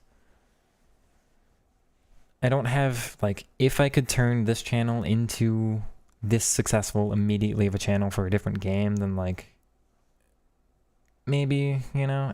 But I'm not staying on the game alone. I'm staying with all of you. So there's a difference there. Again, it's just the content creation. If you don't do it yourself, then, like, it's hard for me to explain. But I've had more fun.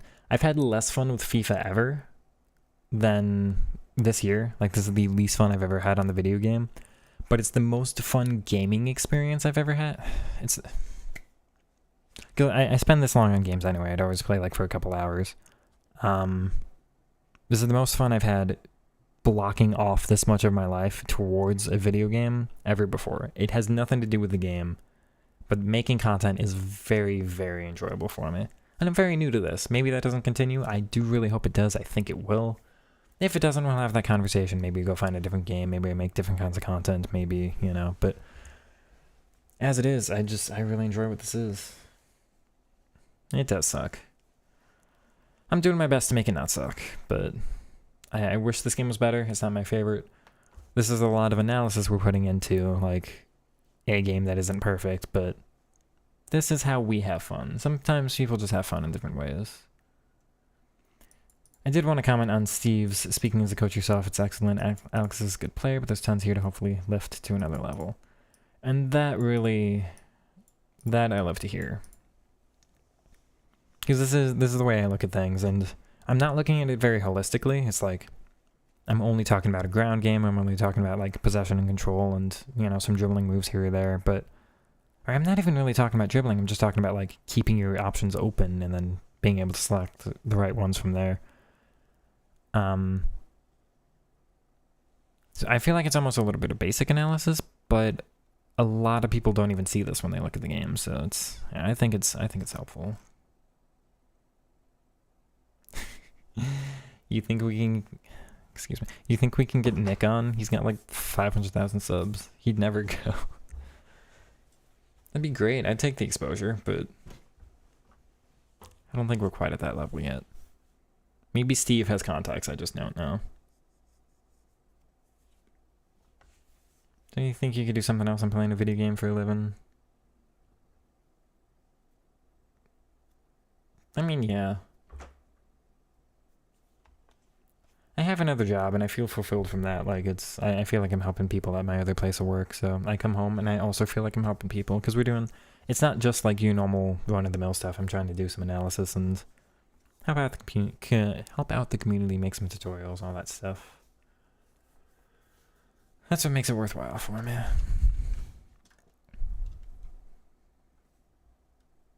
You did it last year with a small channel? I mean, that'd be great. Steve, you want to ask Nick for us? Or Inception? That'd be nice. Get them as guests on the podcast. We can just replace Alex, honestly, at this point. Okay.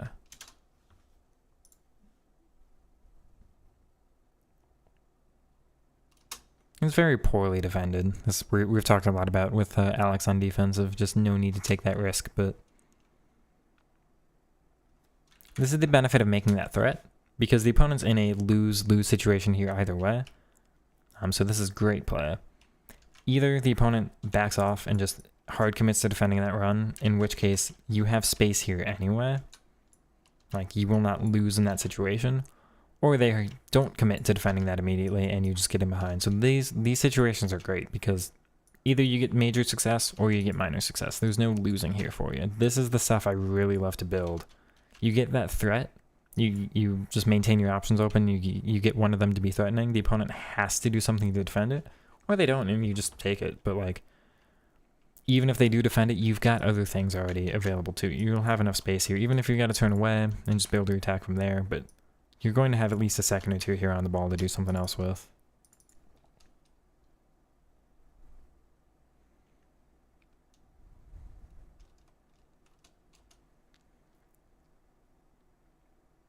Is there anything else we can do?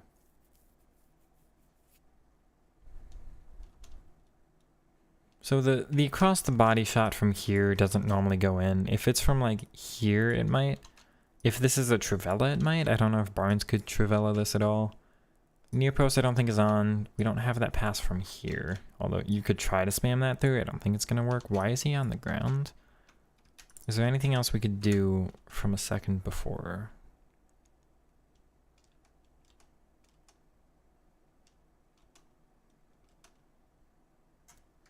This is a tough one. You can try to dribble inside from here and just take your chance. Like, if you think from here you're not going to get a goal scoring opportunity, then you can do a little dribble in here and go from there. I don't think that's worth it. It's just an option you can consider, but like myself, I wouldn't go for it. It's worth being direct here, I think, and just seeing if this is going to be on. I think at this point, the answer would be no for me, although there's a chance of scoring a goal here. It's not a high chance, but there is a chance. So you can weigh that yourself. From here, you could do a little skill move and try to get that pass on. I don't think that's going to work. You could just try to go touchline and see if that pass is going to be on from there. It could. If you just slow down, if you do a little ball roll there. You did the ball roll with Ian Rush earlier in the match from like here, right? Do that little ball roll. If the gap opens up here, we could do a pass across. Maybe you do a shot from there. Slowing down to make the shot a little bit better. Otherwise, just from there. This is a very tough situation to do anything about. You have a couple different options you can take, but every single one of them has downsides, so I don't mind the shot. It's probably got to be green timed.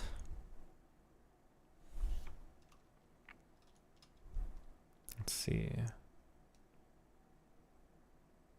All right, we love it. We love a goal from Big Verge. Okay. How do I rate Olympiacos? I have never watched the Greek League, and I haven't seen them in the Champions League for a very long time.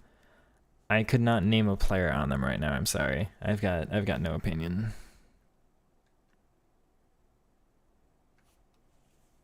You mod for Inception? That's fun. So you're in his chat all day and then you pop over to mine. I mean, hey, I appreciate it. I won't be selfish and bug you for shoutouts, but if you feel like that's something you want to do, then hey, I would have nothing but compliments for you. I'd appreciate it. But yeah, I've streamed in the past before, but never to any kind of an audience. Like, my chats used to be 3-4 people big, so the fact that even today we're sitting with 17 is such a massive bump for me. Oh, did they beat... They beat Aston Villa last year, didn't they? Aston Villa, not Villa. They're not Spanish. I only watched the highlights of that game, though, so I don't have much to comment on. I think Martinez messed that game up pretty bad for Villa, if I remember.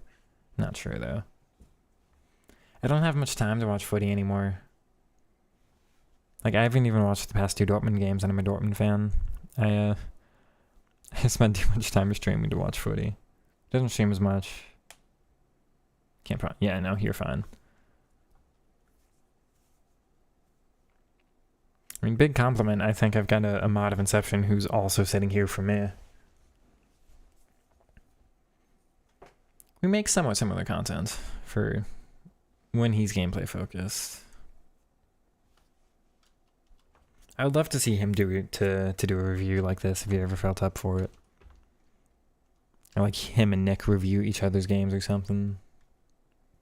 Because nobody, like, I get really excited by making this kind of content because nobody else is publishing this kind of stuff.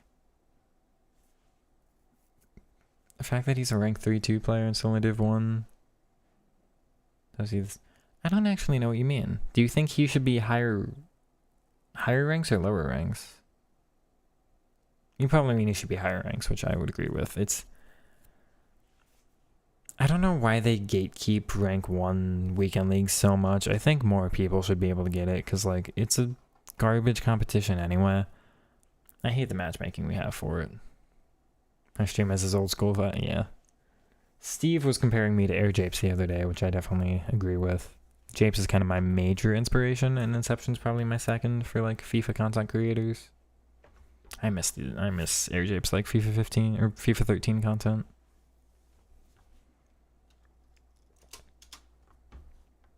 Alright, so we've got this nonsense. Short corners are so powerful. We've got big gap there. You probably meant that to Xabi instead of Konate, but, like, that's fine. That's a surprisingly good turn from the big lad. And then great finish. So I've scored these with the center backs before. It doesn't necessarily surprise me that shot goes in. That's well worked. It's very poorly defended. So if that were better defended, I would have more critique for you on what else you could have done that move. But considering you're just kind of responding to what the opponent does, and what the opponent did was very poor, you did everything right. That's fine. Alright, we've got more kickoffs this game. Let's see. That's a little bit of a heavy commit with Rabo. I don't know if he meant to.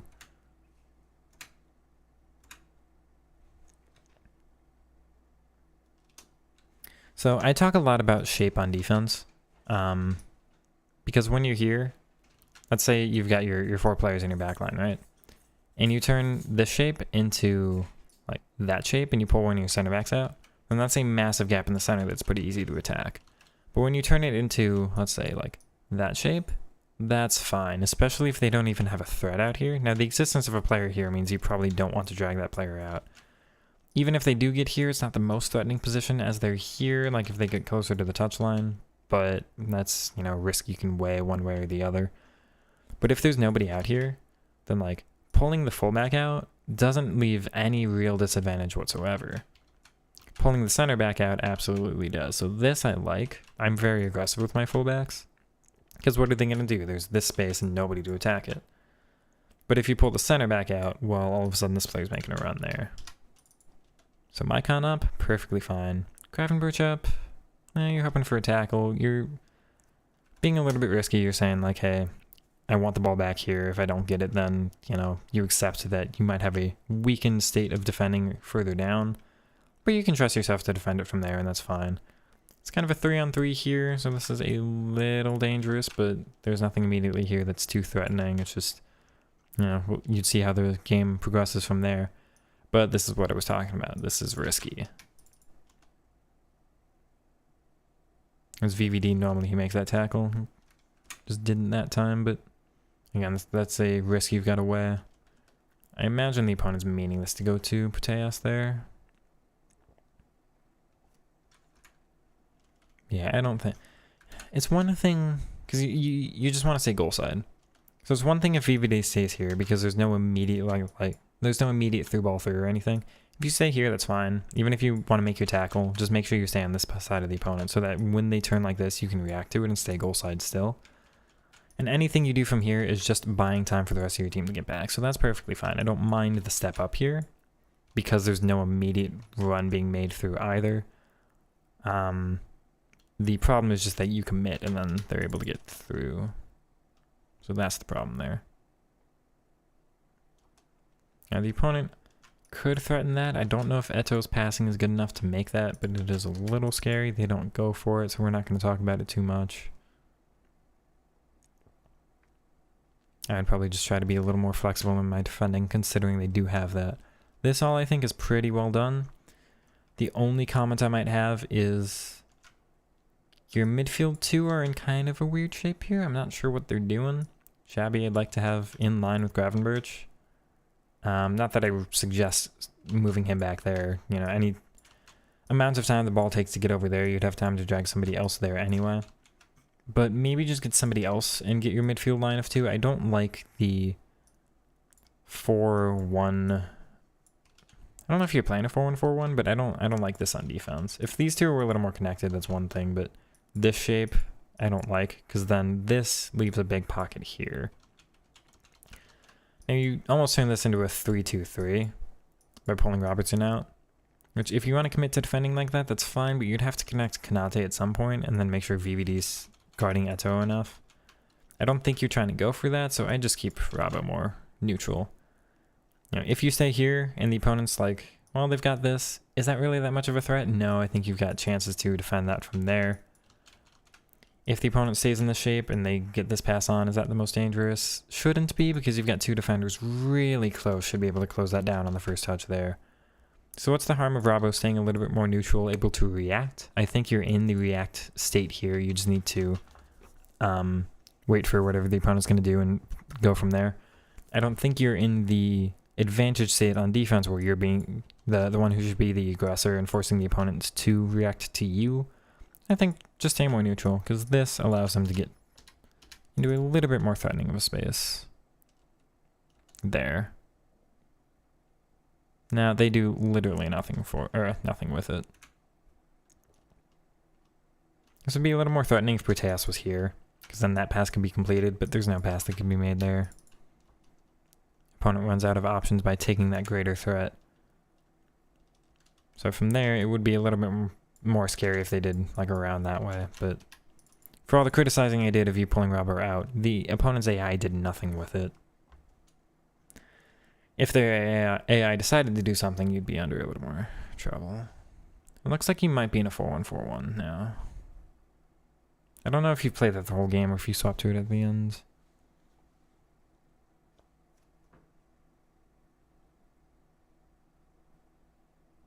I've got nothing to say about any of that. Tack over to this. That's a little too long.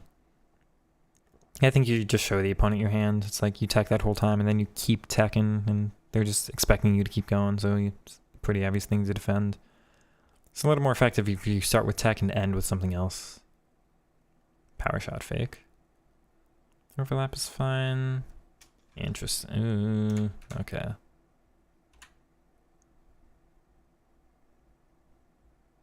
Thorns are very effective. I like all of this. That's all fine.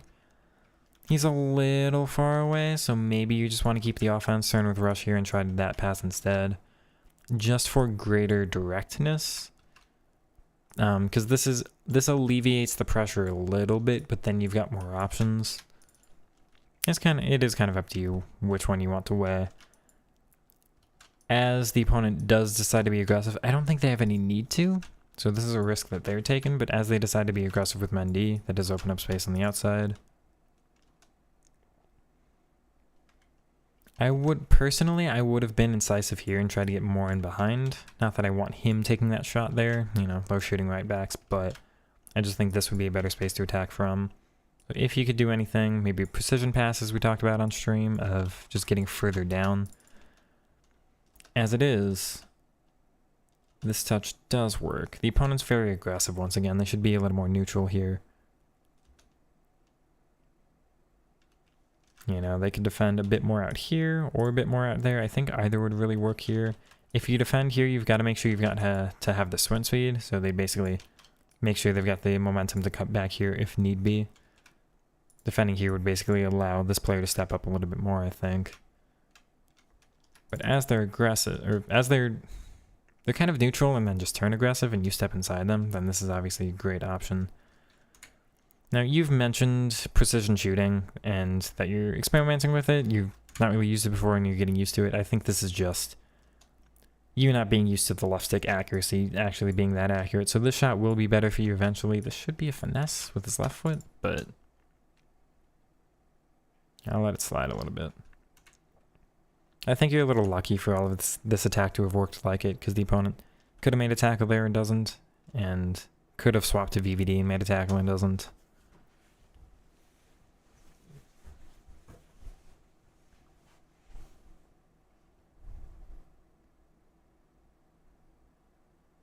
Interesting.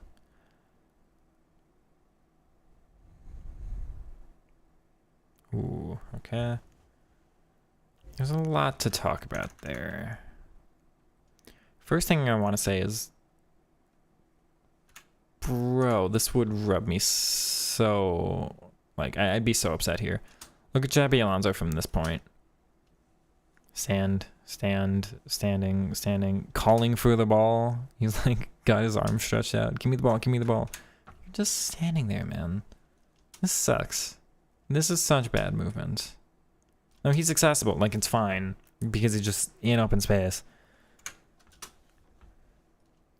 But you know what would make this pass even better as you go back to him? Instead of being there, if he's just like over here, just a little more of an angle, because as he's there, you know, then you can threaten getting back this way. You can threaten to pass down, I think, a little bit. This is just so neutral. Like it's, no, don't. It's fine, but it's so neutral.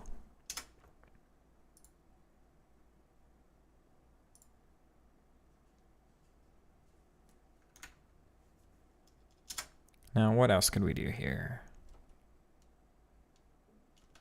That's you staying neutral, and I think you could threaten things from here. Now, if you pass this back to Xabi immediately, this might actually be more effective, because then you've got your runner ahead of you. The thing about getting it to the furthest forward player is then you've got no options to play it, right? So you just got to go back. If you keep it here, Salah might make a good run from there. If he goes this way, maybe you can play that pass. If he goes this way and pulls VVD with him, maybe you can dribble that with Xabi. Or maybe he runs to the outside, you know. Or you call him short. I mean, you could, like, pass it to him, call Salah short, do a little give and go from there. Just a little, like, 1-2. As you get up the... Yeah, as you get the ball to Salah, this... I don't like standing still with him immediately. I'd want his first touch to go up this way, make the opponent select VVD, drag him out, and create enough space back this way, where you should be able to take one touch inside and just finesse. Now you can try this and make the opponent, you know, whether they're selecting him or select VVD, either way should allow you to A, drag them slightly more to this side, and B, get momentum where you can take one touch and two touches and gain a little speed where you should be able to go out that way. But both require a little move this way or a little move that way first. I don't like you staying here because as you just kind of sit there, I think the opponent is allowed to just close this down a little bit, where by the time they do step forward, now your ability to do either is a little bit limited. Yeah, they just get too close.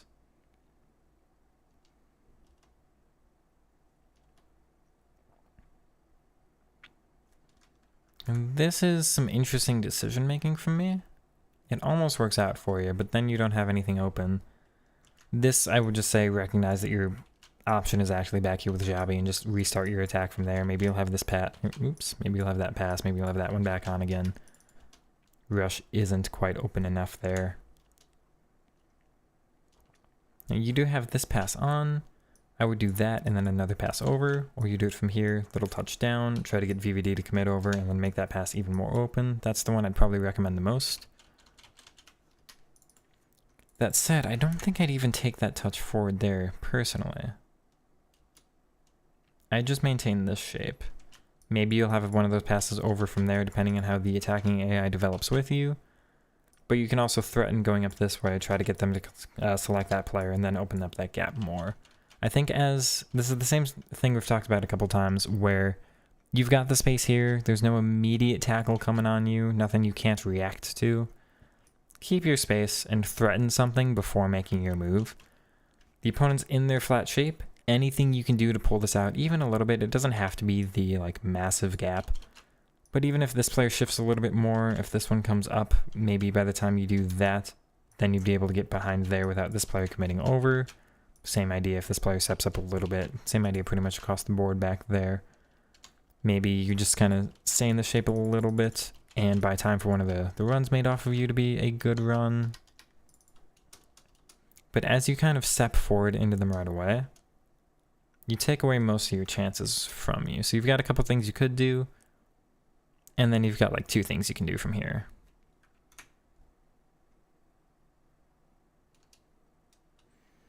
If you do this immediately, you might encourage them over, and then you've got that pass back up. But because your first touch is a little up and then a little down, I think you kind of limit yourself from both. That might just be the heavy gameplay.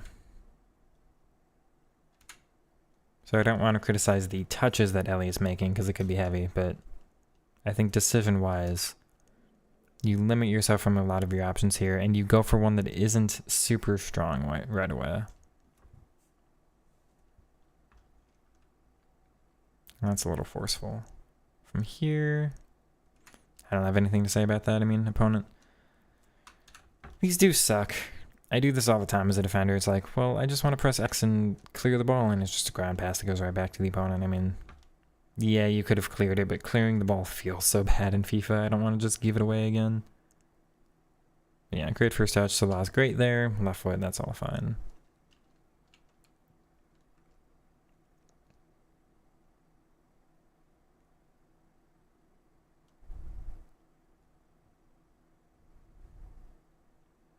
Yeah, in this 4-1-4-1, I think you should do a better job of recognizing the pockets are going to be... Let's take your normal shape. So you've got your back line here. And your midfield shape should be like that, right? Which means where are the pockets of space? They've got a big pocket here and a big pocket here.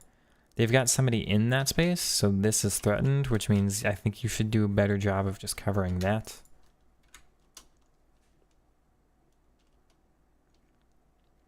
This isn't the most threatening. Maybe they've got like that pass on, but by the time they do, Konate could cover. So I don't mind Xabi stepping up here as much. You know, you could defend with him and just completely accept that you're going to take this away, but give them so much space here. I wouldn't really feel comfortable giving them space here. Maybe you could defend this with Salah and take away a less vital player of your midfield.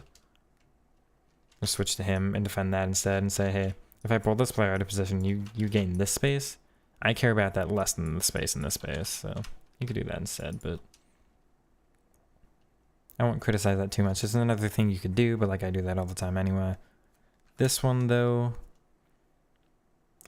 especially in a 4-1-4-1, I don't think I'd pull my CDM, or I don't think I'd use my CDM as much as you do. I'd just use the center mids more. Here, especially that you've committed Xabi away, having a midfield shape of, like, let's get your back line again. And then your midfield shape is like this now. That's not a great shape. So instead of like pulling this player out as well and just accepting defending in a 1-4, I would get a 2 midfield setup. So I just pull Harvey back and connect with Gravenberch and keep this shape, this line in midfield. Like, this isn't the worst shape as a midfield. I do like this a lot. There's some advantages, even as I'm talking about the pocket here. I used the 4-3 false 9 all of last year, and this was the midfield shape, and I loved it. It's great. But when you do lose one of them, I don't like this shape. This is fine. I don't like this one. So I would just drop this back. Buy time for Xabi to come back, and then you can get your midfield shape from there. And you get done by the opponent's second skill move of the game. So again, these are a little hard when you're like, I didn't know the opponent could even do that. Of course, the trickster plus fake shots are very threatening this year. That said, the only thing they have is sprinting through here. Now, this is tough to guard when, like, they could do a through ball, or they could run out this way, or they could do something else, and it's like, which one am I supposed to defend in this situation? In this one, that's all they have. If you recognize that a little sooner, and just go, you know what, VVD's a little out of shape, I switch to him, I cover that. You can switch to Kanate and drop him if you prefer. I wouldn't recommend that because there could be another pass out there, but, you know, if you mess up your switching and switch over to him, then, like, it's fine. But just get your flat shape here, because this, you've got that little gap there. No need for it. Just drag him a little over. So when can you recognize that? I think as soon as Eto is offside and VVD comes over. Now, I don't know why he's so aggressive moving over there, and Kanate doesn't come to fill or anything. Just pick your eyes up and recognize that. You can even drop with Robbo here. I mean, there's a couple things you can do. Try to switch to Gravenberch and drop. But the one threat is some acceleration-based skill move to get in behind. I do use precision shooting, yes. I have used precision shooting all of last year and all of this year.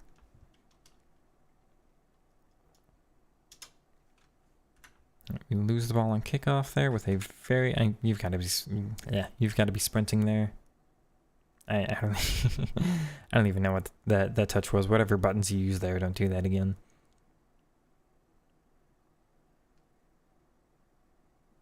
It's a little... yeah. So this is why I don't like defending so heavily with my CDM, because you pull them out and your center mids aren't going to fix it for you. There's a big obvious gap there on the other side. I defend that with Robbo because there's no threat. If the fullback was out here, that'd be another story. If they could, you know, you pull Robbo out here and then they've got a big overlap. But as this player doesn't exist, Robbo, I think, is your safest defensive option. So I just defend with him there. You can be a little aggressive. You can pull him over. That allows Gravenberch to stay over here. You've got your numbers on the other side of the field. That's all fine. Compromising defending the space that isn't being attacked whatsoever. So you don't even need a player to occupy there. Just defend with him instead. You're very aggressive with that CDM, which I think opponents would be able to take advantage of, yeah. That's all fine. I've got no comments. Opponent's too aggressive and they move into you. Move it into a pocket. I like that. Is he onside? No. Go back. That's fine. I don't know what that is. So this is a good example of you not... when nothing's on, you're not moving the ball out of that pocket. Out of that pocket, you can keep your space here, force the opponent to come to you. You can probably wait for Salah to get back onside and just dribble out here instead of the pass back. But the pass back's fine. I mean, you've got the lead. You don't have to be aggressive with every attack either. I have no idea what that is. I think you've got that pass on just fine. I just do that. Might even have the through ball onto Salah from there. You're trying to switch it to, like, your left mid there?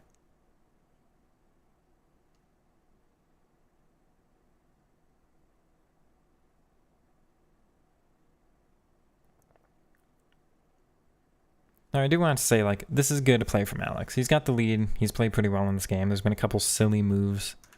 I'm criticizing basically everything he's doing, not from the point of, like, this has been a bad game, or, like, he's a bad player or anything. He's a very good player. It's just, I don't think there's any move in FIFA that can't be looked at and analyzed. So even, like, the successful ones, when he does score from it, it's like, here are the other things that could have happened here that, like, maybe you can think about, right? So just a reminder of don't take this as like, well, because I'm saying so many things in this match, then, like, clearly that's a bad sign. It's like, no, I could do this with my own game. I could talk about a single game of mine for hours. So, like, it's got nothing to do with that. Let's see here. you're moving into a space where you don't have numbers, so you're just kind of outnumbered around here. I think your option was back to Xabi. As you're moving away from everybody else, the only thing you really have is like back to your center back here. So that, I think, you either got to do a skill move, you can do a little ball roll or something more fancy to just get away here. You can try maybe like a Burba spin and go that way past the opponent. There are a couple skill moves that might accomplish that. We've got the L1, where I stick this way. Like same buttons as the Burba spin, but with the L1 where they do like this little move there. But I would have just used Xabi. Xabi's in a great little pocket here. Would have escape out to Salah or Maicon, so he's got options, is perfectly fine. But this, you're just kind of moving away from everybody else.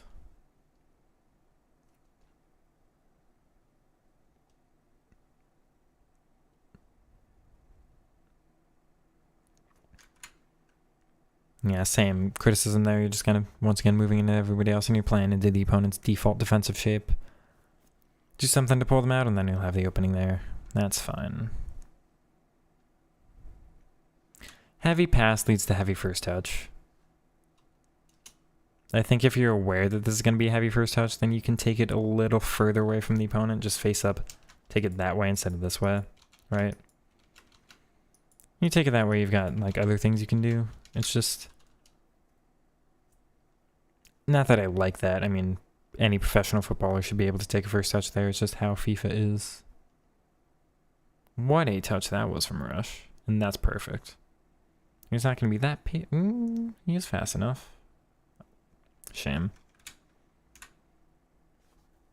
I didn't think he would be fast enough, but I haven't used the card, so I've got no comment. If you've got like a hunter or something on him, then yeah, you're confident with his pace. It's perfectly fine. I don't know what that first touch was at all. I'm very impressed by that one. Yeah, the rest, no comments. That's all. Good offense. I don't think you've got like a pass off there or something you could do with a rush, so maybe just a chip, but most of the time that shot's probably going to go in. Just maybe green time your shot. There's the aggression with Gravenberch again. I think in this case, just keeping him on the furthest forward. By the time that pass is made and they take any step forward, you've got time to adapt to it anyway. I just keep him in this line of sight. Or in that passing lane. Now VVD saves you from it a little bit, but I don't know if I would rely on that. Of course it's VVD, so sometimes that happens.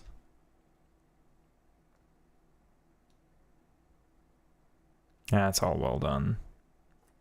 Force the opponent to come out of the shape. Now you've got space in behind. That's all great.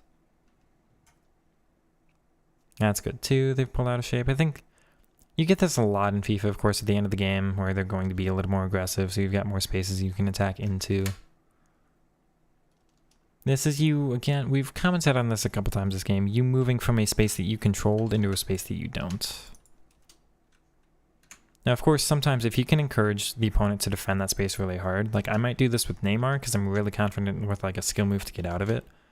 But if you move into this space and just force their opponents to come over this way a little bit more, you might be able to escape out of it and get a bigger advantage, a bigger pocket of space back this way, maybe with some like paste into it, as opposed to just doing it from here where you haven't encouraged them over, so they're able to get, guard that a little bit more. But instead, you show the opponent that you want to go this way, and you also just keep going this way, which is very easy to defend.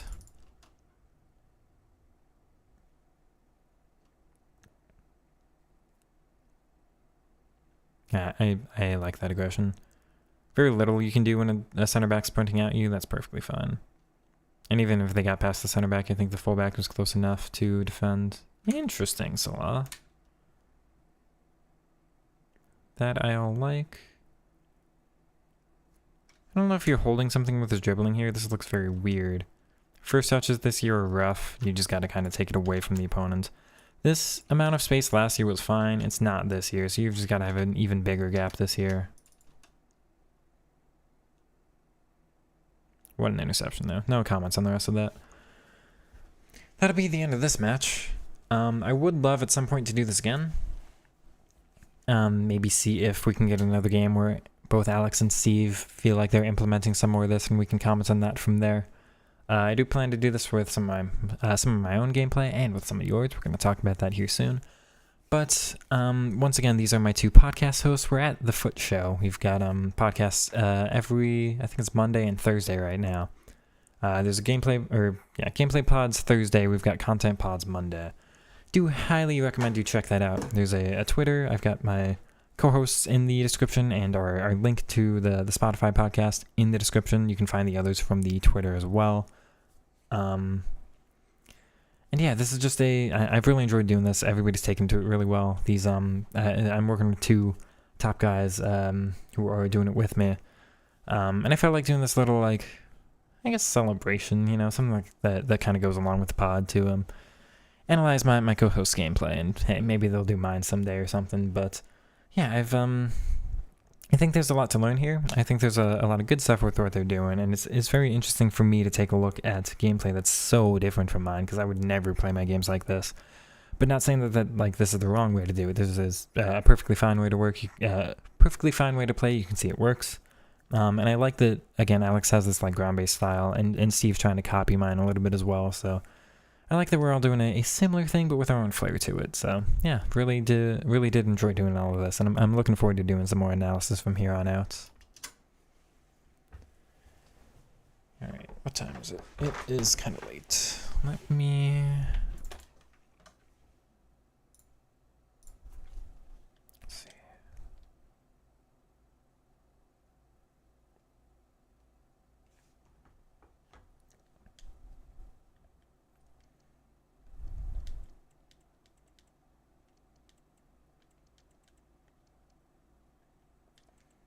Go with that. I want to see you.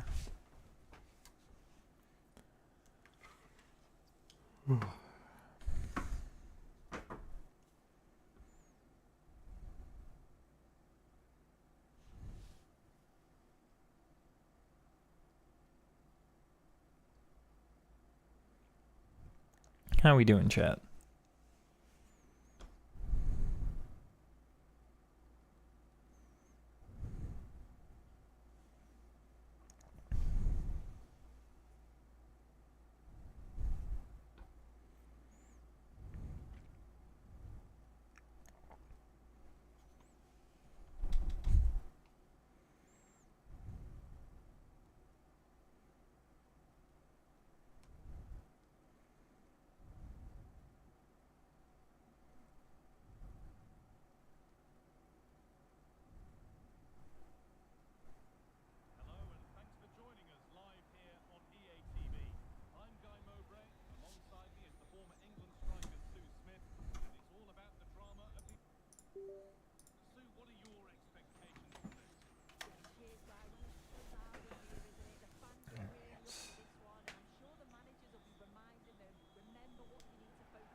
That's some nonsense.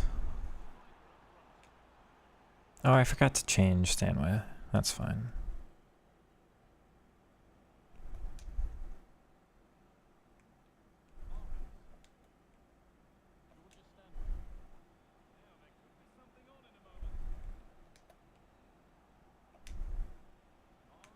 That's good. Surprised Stanway's all the way up there. Why can't I do anything? Okay. Lucky.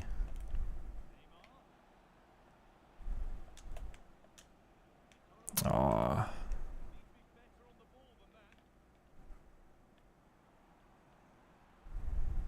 Interesting. Oh, really, man? Come on. Under that much pressure? Normally they mess those shots up.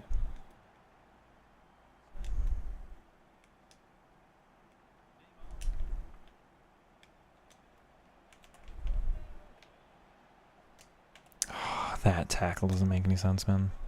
That pass doesn't make any sense. Why, man?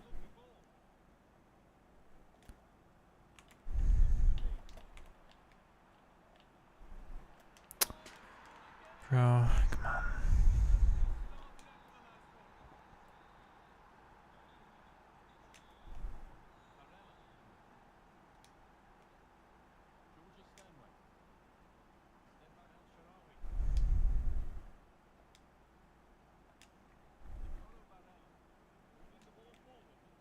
No, not that side of the defender. Why?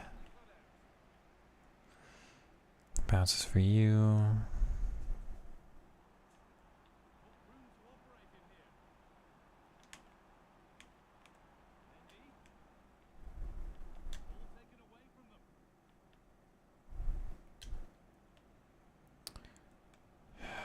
That's weird.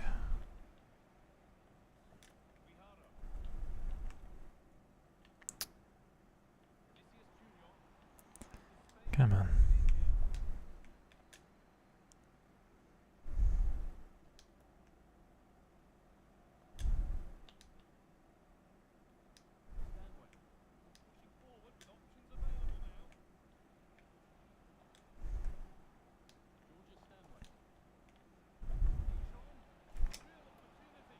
Oh man. Come on, Pichon.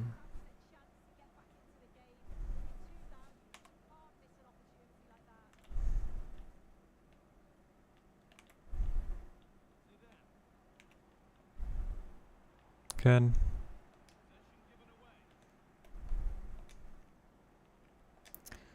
Okay.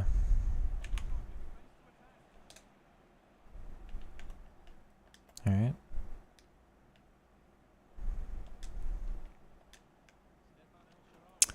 She's got no intercept playstyle. Why is she able to do that? Come on.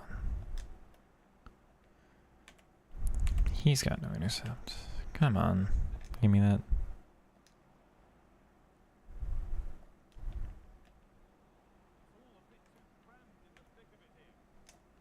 Good.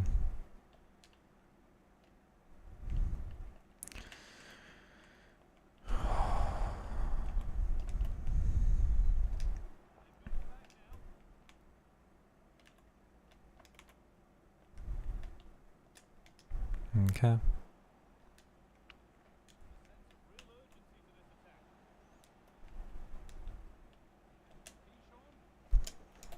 Why is the first touch so bad? He's got first touch, man. The whole point is to be able to take that touch.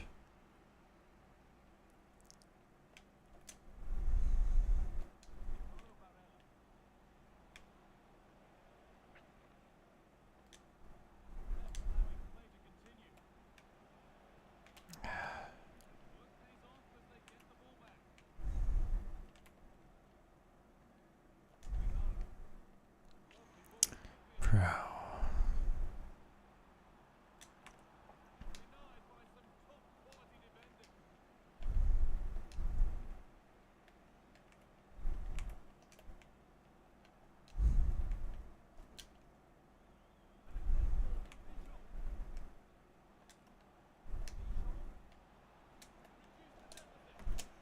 No, why? Why, man? Oh my god, no, no, no, no. Dude.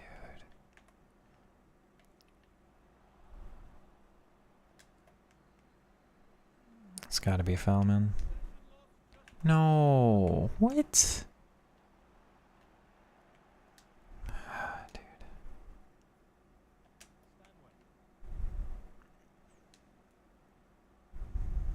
Okay.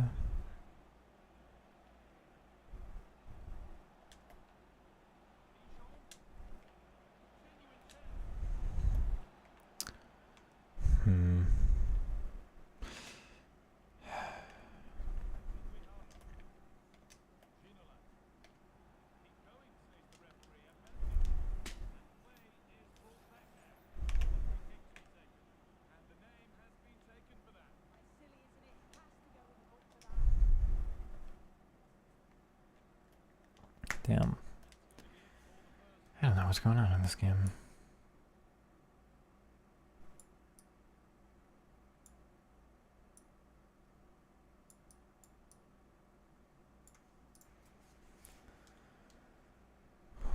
Okay.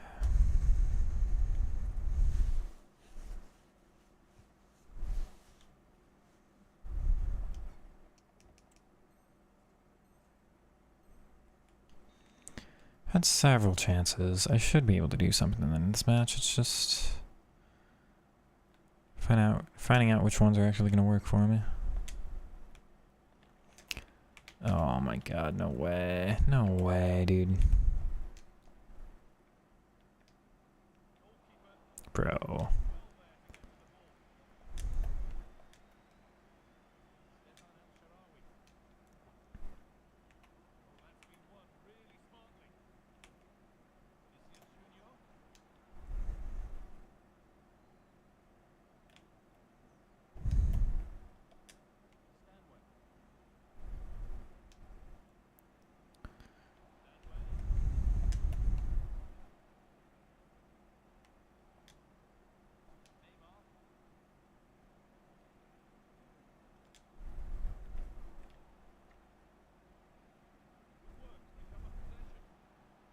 Bro, there's no way.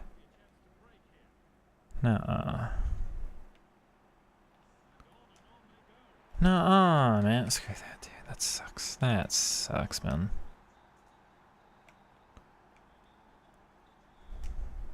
Come on. Come on.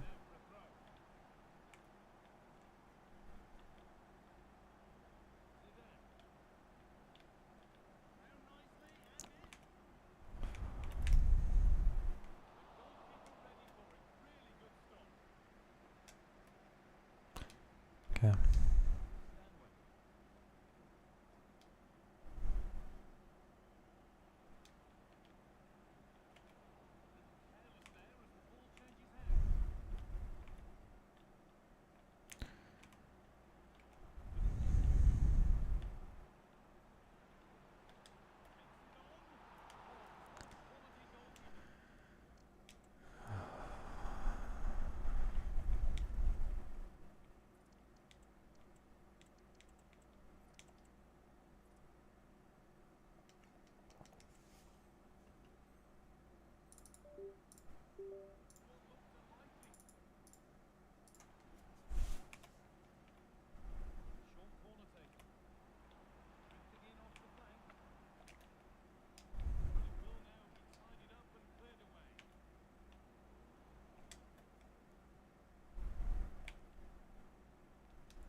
Ah, come on.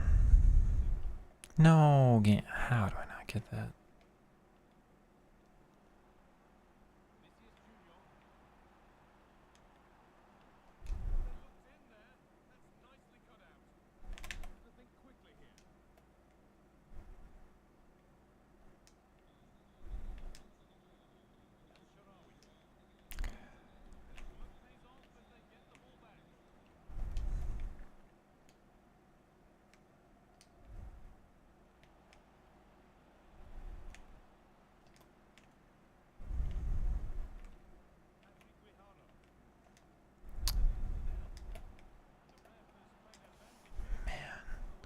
I've done literally nothing this game.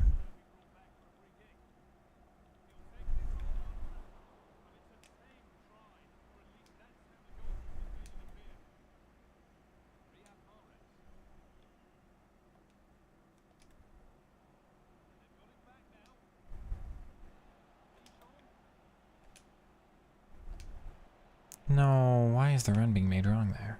Come on.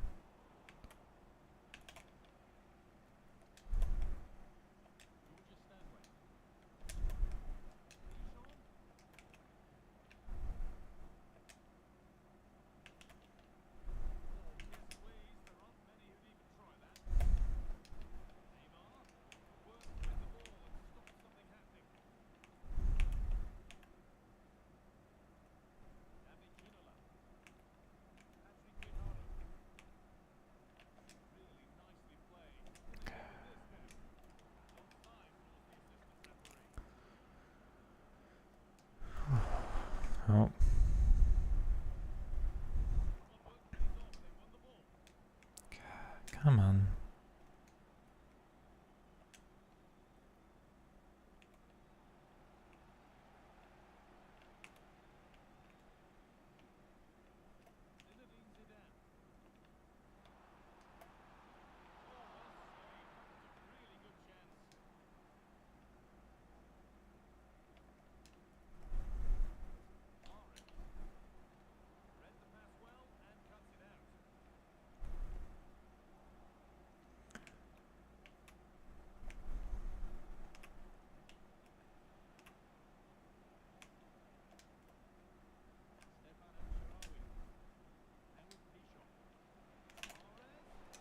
No way, dude. That's not real. Oh, come on.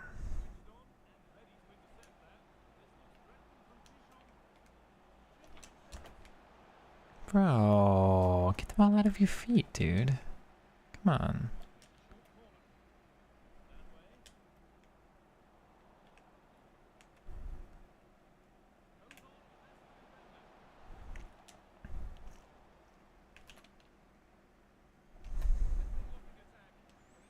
I don't know, man.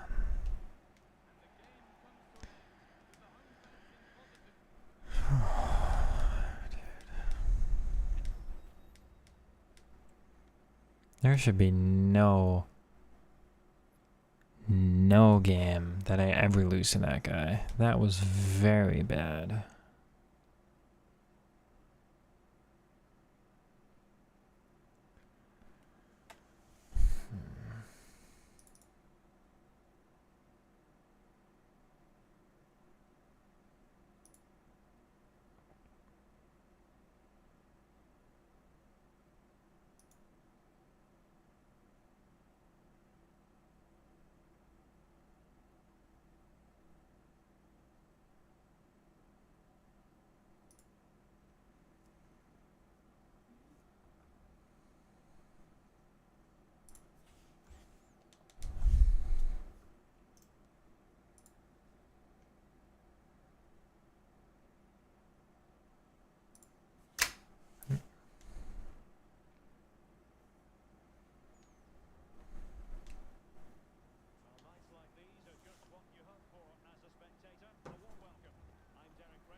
Okay.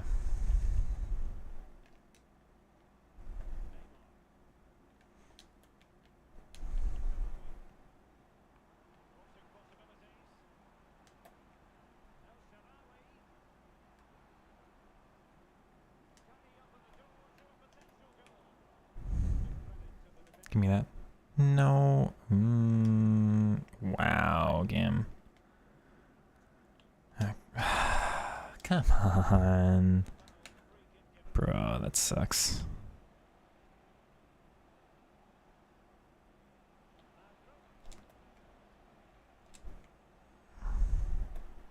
What? I can't believe that. I didn't see a foul. That's so undeserved. That's so undeserved, man.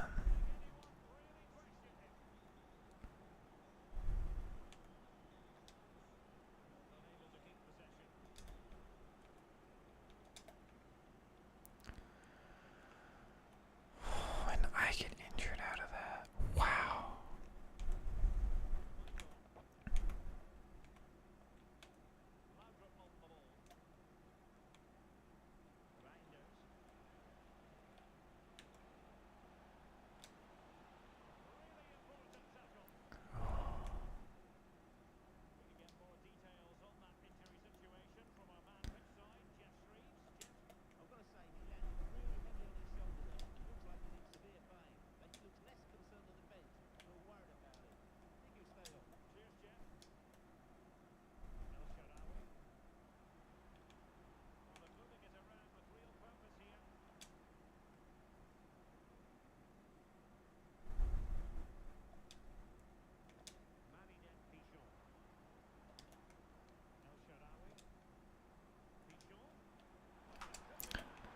Thank you, Stefan. Even while injured. Good finish.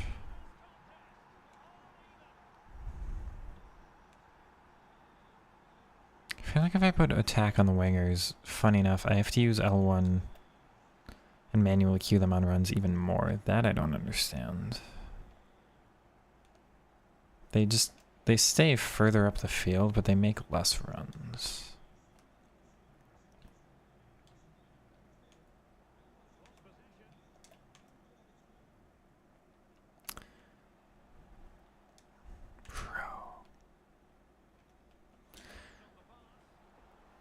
Come on. No, that can't.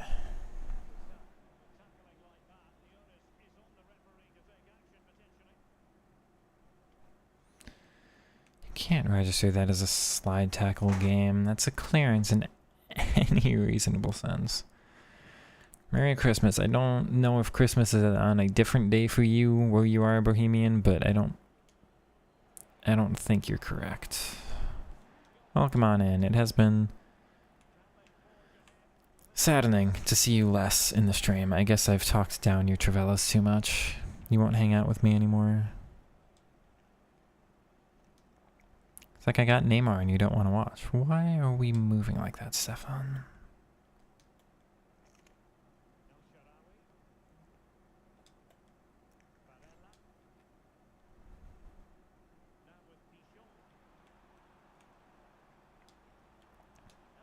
Good. Alright. Please. The goalie movements. Screw that, dude. Should be 2-0 in this game. It should be 2-0 in this game. I hate that. Goalie movement saves you and you get a pen you literally don't deserve. But, like, okay. Yeah. And you want this to be a competitive video game. That's not who I meant that to.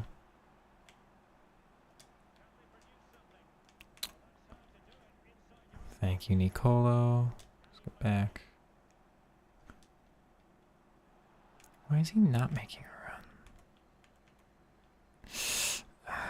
Okay, with the bounces, man. Screw that.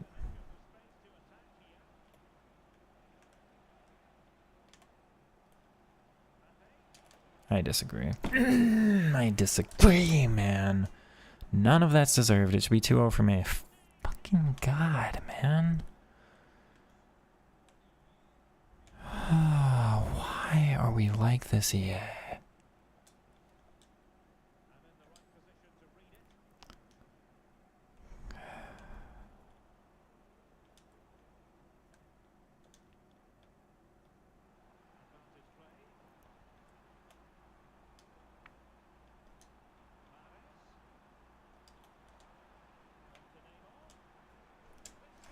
I swear if that's not a goal.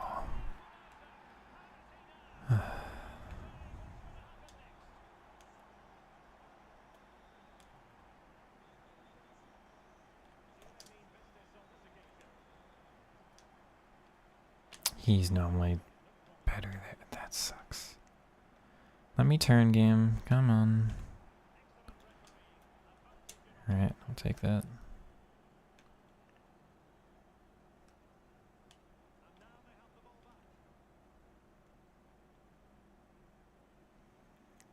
Doesn't switch me to the player I want to control. That's gotta be mine. Christmas is close enough? I mean, I suppose. It's not that close, man. We're like years away. I feel like one of you would be able to make inside forward attack work very, very well. I think it can. I don't think it works for me.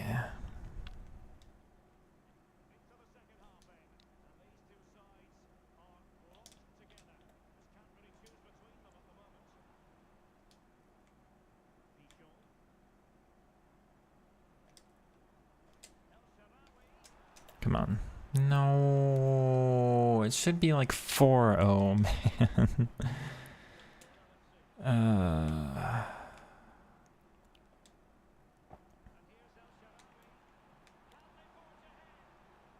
Are you actually kidding me? Are you Are you serious? Come on.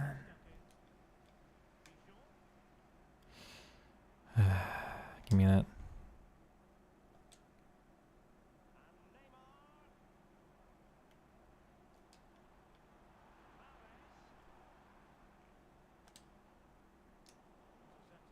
Okay, lucky. Come on, Stefan. It's gotta be. Good finish. Alright.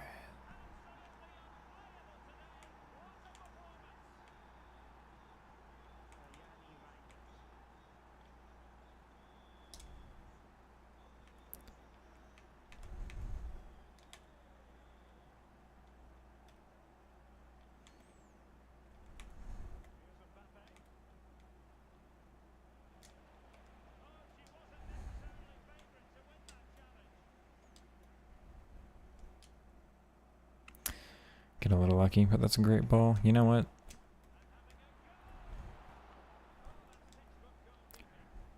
For laughs.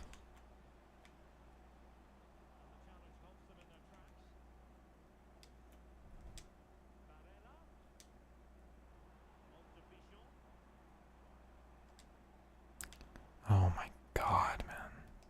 Come on. No! Oh. Dude. How is this happening? Come on.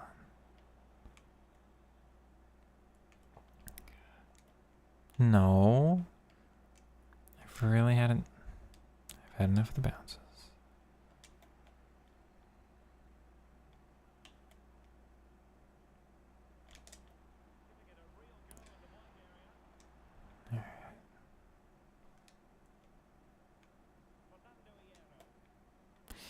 Wrong player. And I get very, very, very unlucky. Oh my god.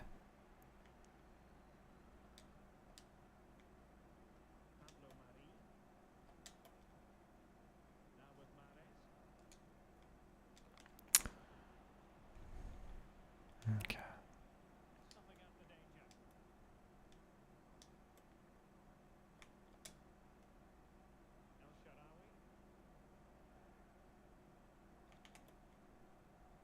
Oh, that's when you switch off of him. That's why it gets it for you. Come on.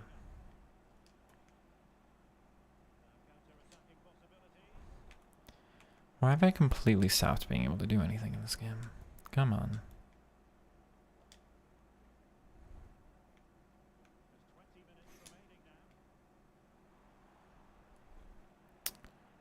Alright.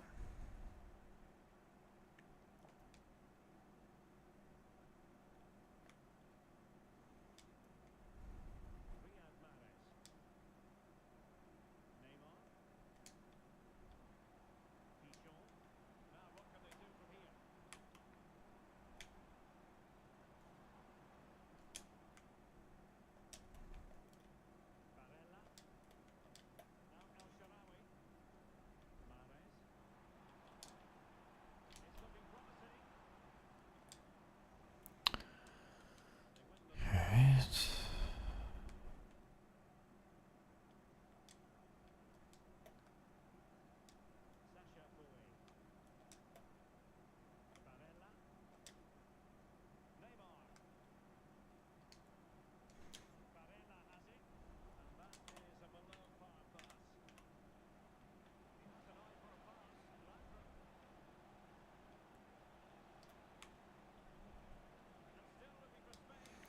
Do I think Barella SBC is still worth doing? I think he's one of the best tournaments in the game. If you play like me, if you want what I want, yes, absolutely worth doing.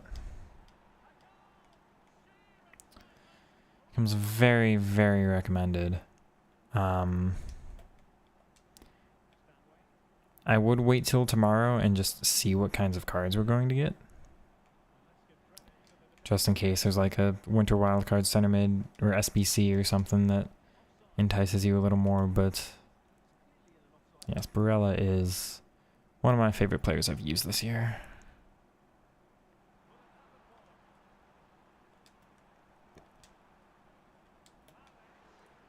Why I cannot.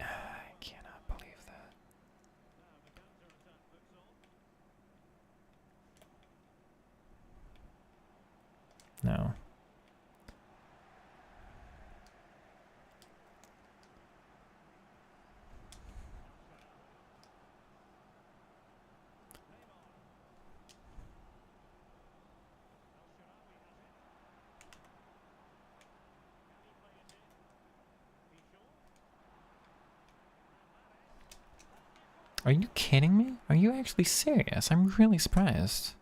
Wrong player. Don't mess with me like this. No, and he moves away.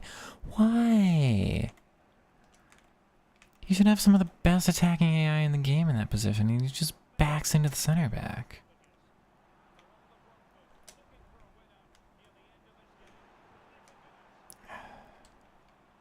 Are you actually kidding me? Please.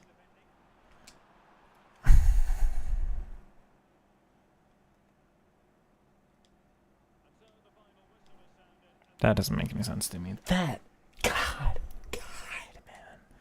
Let me play the fucking video game, man. I don't know what happened. I was feeling so good at this game, and it's just garbage every day now. I just want to play, man. I just want to play without all the fucking bounces being in their favor every time, dude.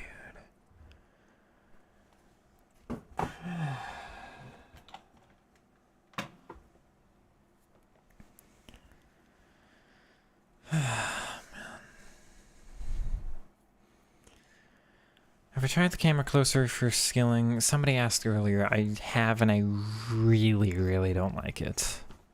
I'm a good enough dribbler, I think, to make up for any deficit of the camera where I need the perception of the field. Because it hinders my ability to know where the play is going. I've got to be able to build up. But God, dude.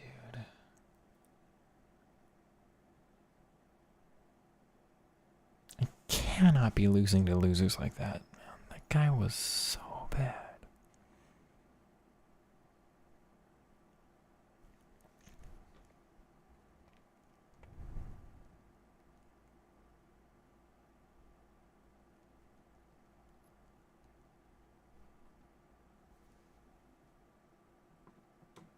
Elite already? There wasn't a season reset or anything. It just, I was elite last division, I still am. Or last week, I still am. Yeah, no reset. If I was elite already, I would have my 15 wins.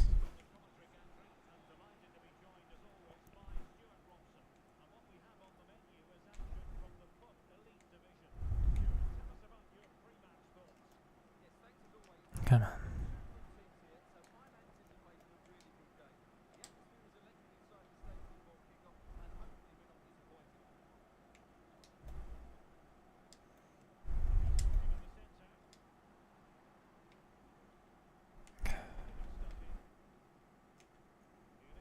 Oh, this looks like fun.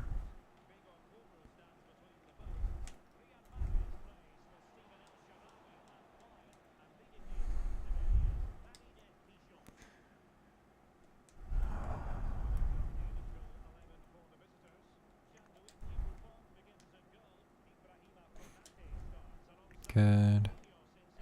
Maybe? No, actually, yes. No. Wow, Marquinhos. I guess Marquinhos probably is intercept plus. Okay.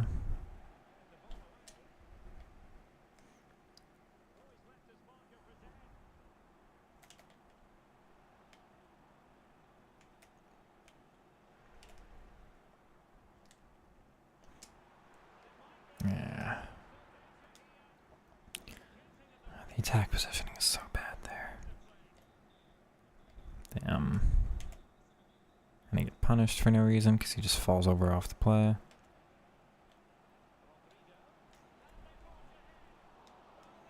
Man. Game feels like a coin flip now, so... Doesn't let me lock onto the header. Please let me lock onto the header. There we go. And he doesn't go. Man. The thing for me is it didn't feel like this last week. Like, the game's always a coin flip. This is... Sorry, did I just lose 3 headers in a row to Marquinhos when I have a 6'4" center back right next to him? Why? Game, can you explain? Because that makes no sense. Opponent doesn't deserve this, but... Man, you're on attack. Why aren't you going? god, dude. Just stands there. It feels so much worse this week than it did last. That's what's bothering me. It's not like...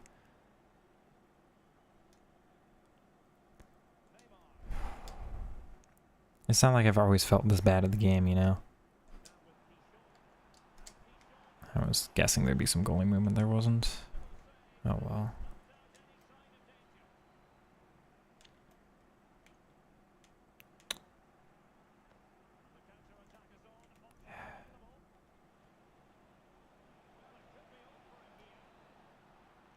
Okay.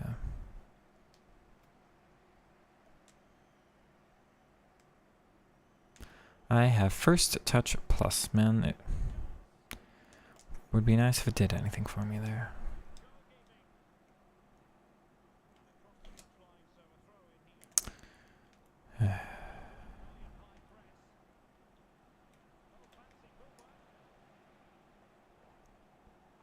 Why? What? I don't know what you want from me.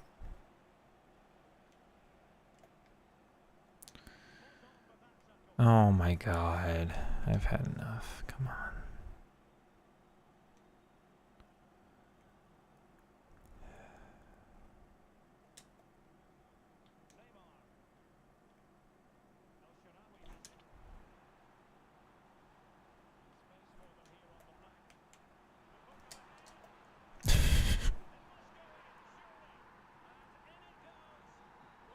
Okay.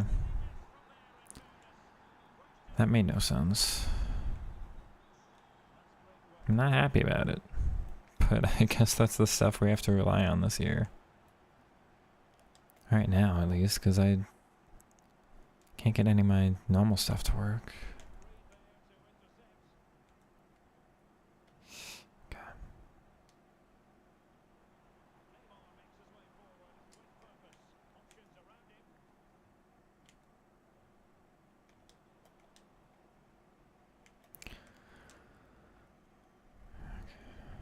No, man.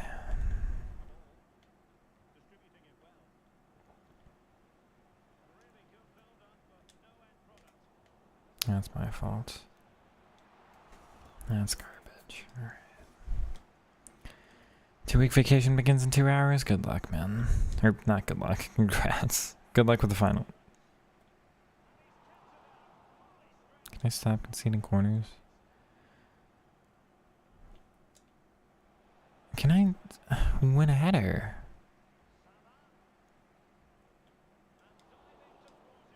I don't understand. I don't understand.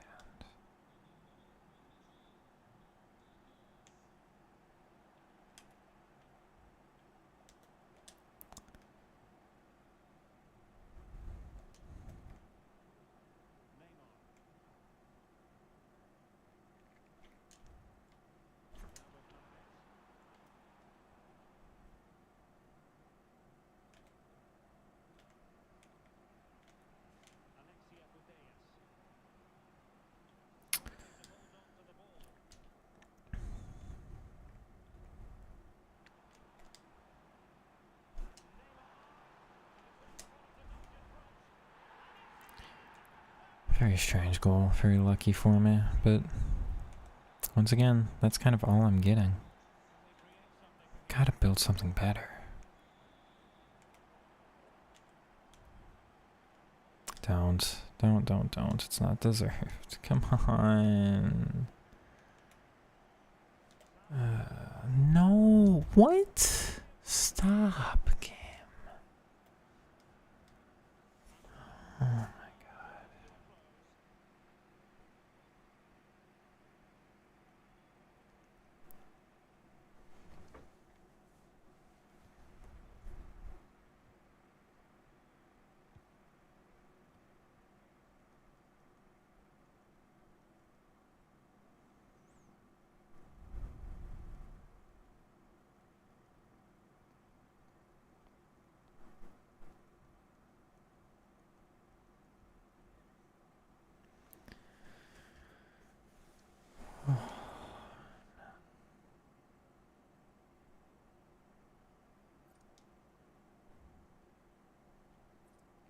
Roll this Bichon on. Advance forward attack right now.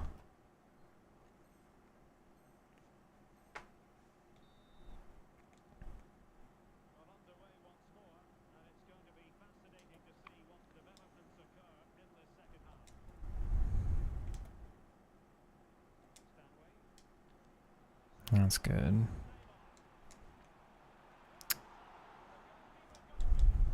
What? Nobody... Okay, it's fine.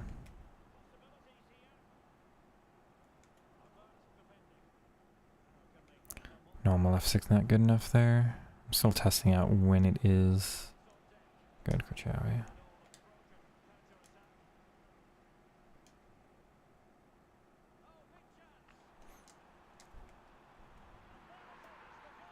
Okay.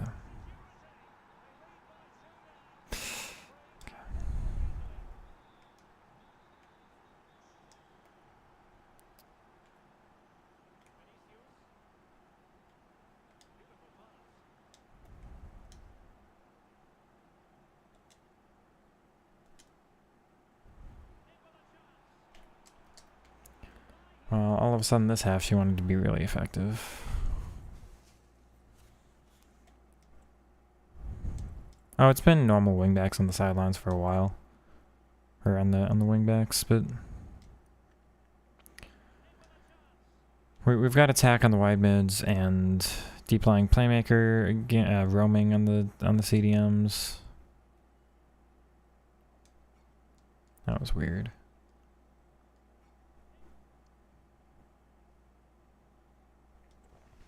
Okay, I gotta call it here, chat. I've got some editing to do. I've got a lot of figuring out to do with this game in the next couple days. I'm not sure why I'm having so much difficulty.